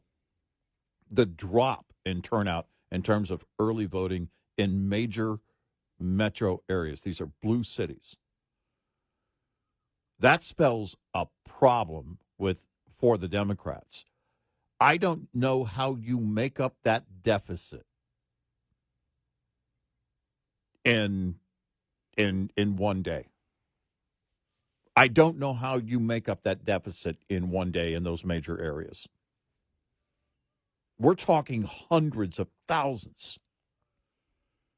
And for all of them to turn out, and to make that up in one day, it would have to be a massive turnout. I mean, it could happen. It is possible, but it would be a massive turnout in not just one, but several major metro areas. Let's see if that happens. Logistically, that seems unlikely. I could be wrong. I could be proven wrong. Maybe it's unique to this election and they all show up.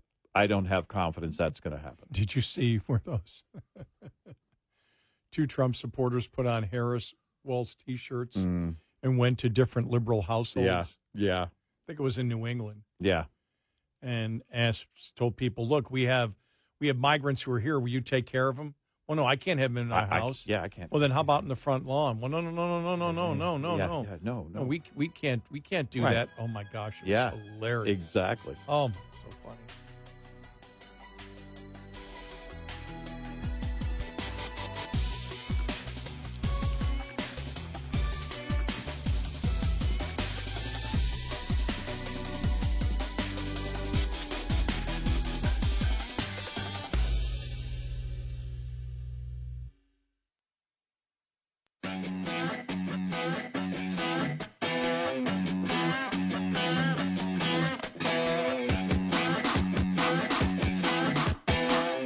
You're listening to Red Eye Radio from the Uniden America Studios.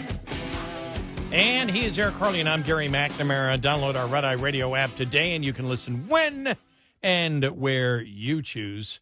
I'm actually glad that I have a dentist appointment today. I mean, I made it at my last appointment 6 months ago. Yeah. And so I didn't even think November 5th. I just made it.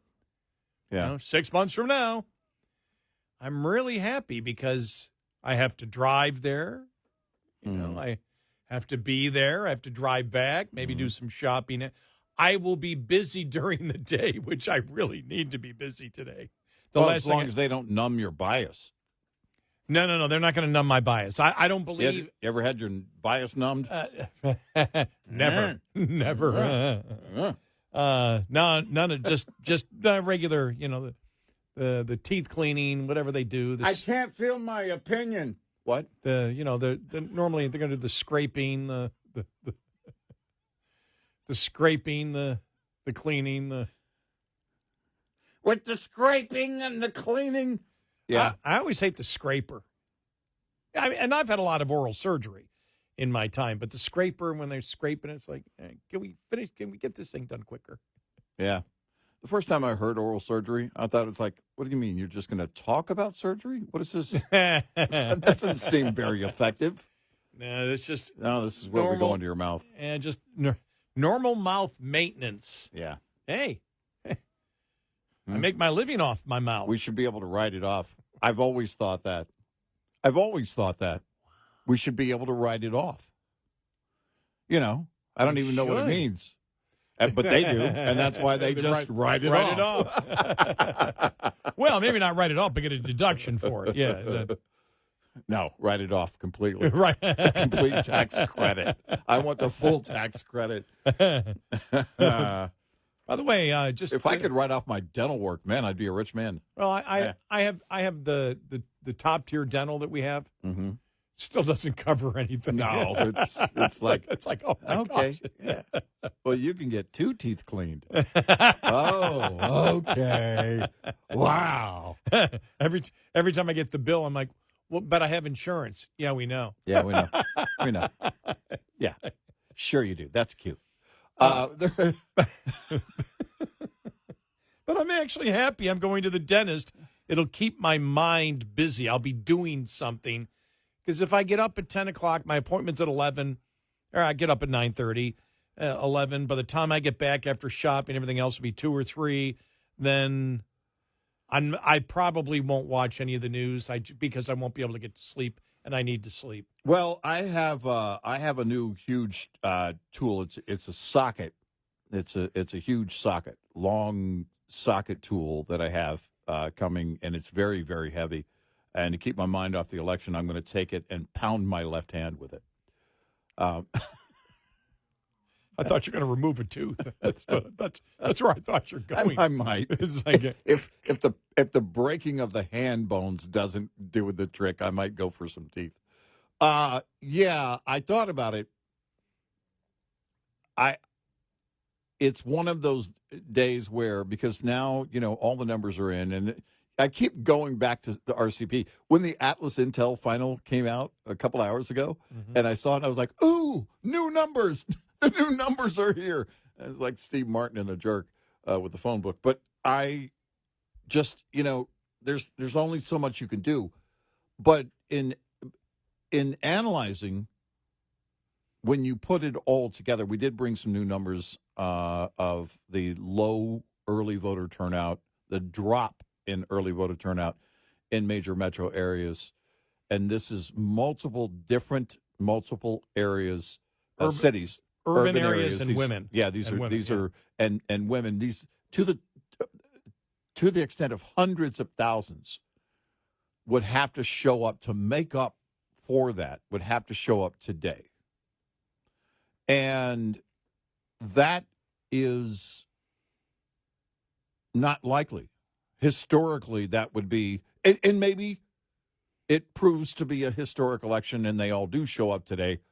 I don't believe that's going to happen. No, I don't think the any trend shows that happening, that because Republicans encouraged Republicans to go out and vote early, that Democrats would decide, well, we're not this election, just for the heck of it, we're still passionate, but we're going to wait till voting day. Once you start on early voting, you continue it. Now, hold on here. That one listener that went crazy a couple weeks ago when Eric and I said we went to early voting, and he heard we mailed in our early voting. Yeah, no. And I told him, no. In Texas, you go to the polls. In person. And then I did respond to him very nicely. And then he said, okay, you're all right then. I guess that's all right. Mm-hmm. What do you mean it's all right? It's a system that they set up. Yeah. It's going to the polls. I voted. Right. Jeez. Yeah. Now, I know that we're the ones that do the public service announcement each and every year. And I think it's working. Mm-hmm. We gave our public service announcement, don't vote if you're voting for the wrong person or are ignorant on the issues. Is it a coincidence that you have these hundreds of thousands of people that were early voting that are not? Is it because of our public service announcement telling them not to vote? I think so. And I think probably the qualifiers, when they listen to our show and they go, I can't even name the three branches of government. I didn't even know there were three. And they probably stayed home. I'd like to think that. But when you look overall at this, what we see right now, is about as close as I can get. I don't see any indication that the Democrats themselves believe that they're going to win this election.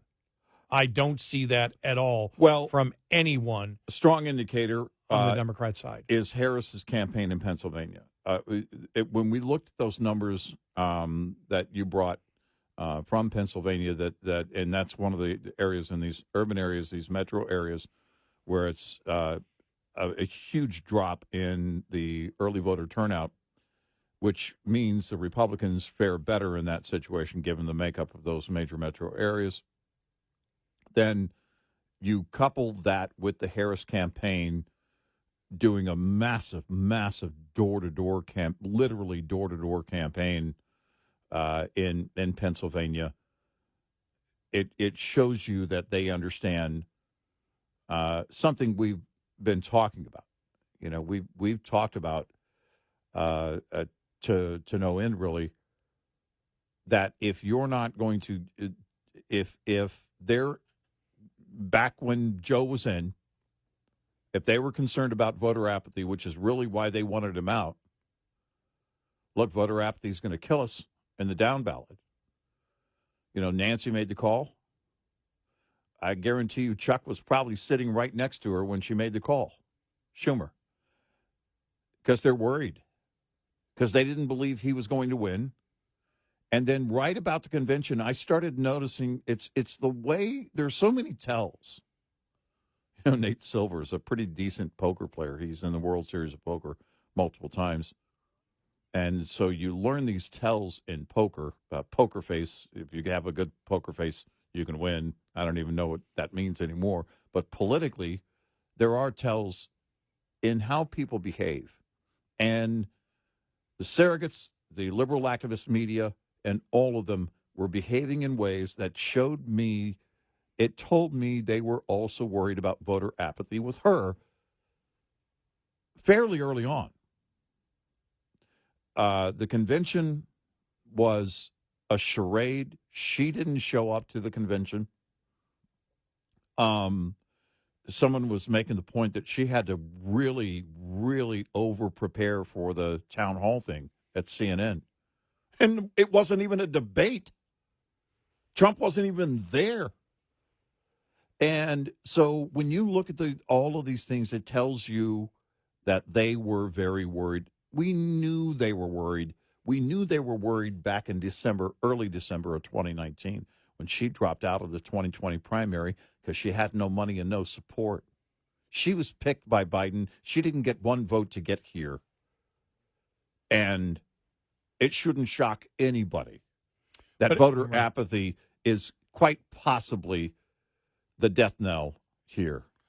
But as for her campaign, again, it was the former Obama campaign manager who said 2 nights ago he was very scary, the early voting, and now that seems to be the consensus among Democrats. And I did not hear any optimistic, except for Serpent.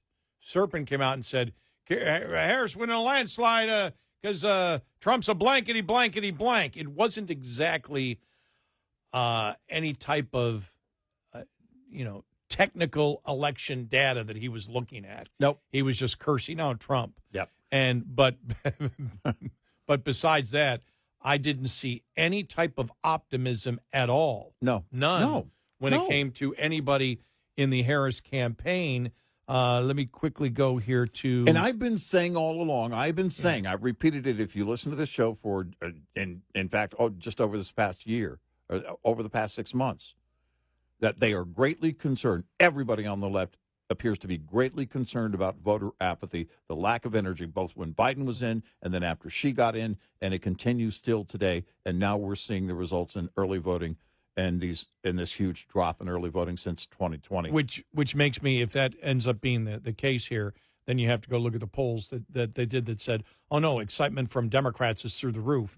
And it may turn out that isn't the case. It certainly has in early voting. But when we talk about the campaign people, let's go to one of the campaign people on, I believe this was Fox News yesterday. Here we go. And our internal polls have President Trump leading in every single key battleground state. We are cautiously optimistic about a big victory tomorrow night as long as everyone turns out to vote. And we're seeing that people are turning out to vote. When you look at the early voting trends, President Trump and Republicans are leading these early voting trends in every single battleground state. And urban turnout is down compared to where it was in 2020. Female turnout for Kamala Harris is down compared to those that turned out early for Joe Biden in 2020 as well. So all signs point to a victory tomorrow night, but we're not taking our foot off the gas. President Trump has 4 rallies in battleground states today, and we need everyone to get out and vote. That was earlier yesterday, of course, Caroline Leavitt from the Trump campaign. You're hearing the optimism because they're looking at their own internal polls, and they're like, okay, you know, we need people to vote. We know you're voting because that's why we're at right now. You don't hear any of that coming from the Harris campaign at all. No. And those are key tells right there. Yep. Yeah. So, yeah. Who's going to win? Can't tell you. I can only tell you what the behavior is that we have seen in the past that shows that one campaign is in trouble. They believe they're in trouble. I don't know how many things that point to a Trump victory that say he should win, including his own campaign's behavior and tactics. They've done a great job. So, but the numbers themselves, the data right now points to a Trump win. Let's see if it happens. 866-90 Red Eye. Get in touch with Red Eye Radio, toll free at 866-90 Red Eye.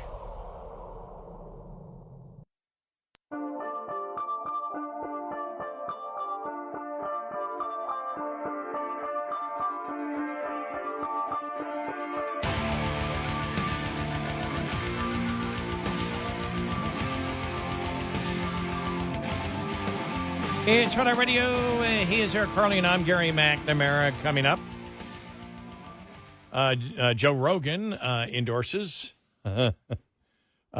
Trump yesterday. You know, I'm thinking because he was interviewing Elon Musk when he did that, and Elon Musk, I just, you know, you and I have talked about it, that probably Jonathan Turley has said it, others have said it, we said it a long time ago too. Probably one of the biggest, I think, moments to promote free speech and to actually sacrifice, you know, put your financial life on the line as he did to buy Twitter. He talked about it on Rogan, you know, with Rogan. Said, yeah, I'm taking a chance, but I believe eventually it'll become investor friendly. Yeah. He said, but, you know, I didn't do it for that. I did it because of it need to be done. There need to be a change in direction in this country. Yeah. It is absolutely true. And you and I have talked about him. We've talked about Riley Gaines. I was telling you, I was watching a Riley Gaines video just during one of our breaks. I looked at you and said, boy, has she come along in the last year. I mean, she became, you could see the hesitancy in her to begin with. Yeah. When she first started this. Yeah. She's fearless now. Absolutely fearless. And you think about the two things that have been, you know, two things, freedom of speech, censorship of government, and the radical transgender movement. And those are two huge things in this election. And I'm telling you, the surrogates against the radical transgender movement could not be stronger in somebody like Riley Gaines. And in the First Amendment, freedom of speech, government censorship, could not find a stronger advocate, I don't believe, than Elon Musk. Yeah. I think you're right on that. It has been, I really think, a pivotal point in America at a very, very pivotal time. I mean, it was a crucial time when he did all that with X.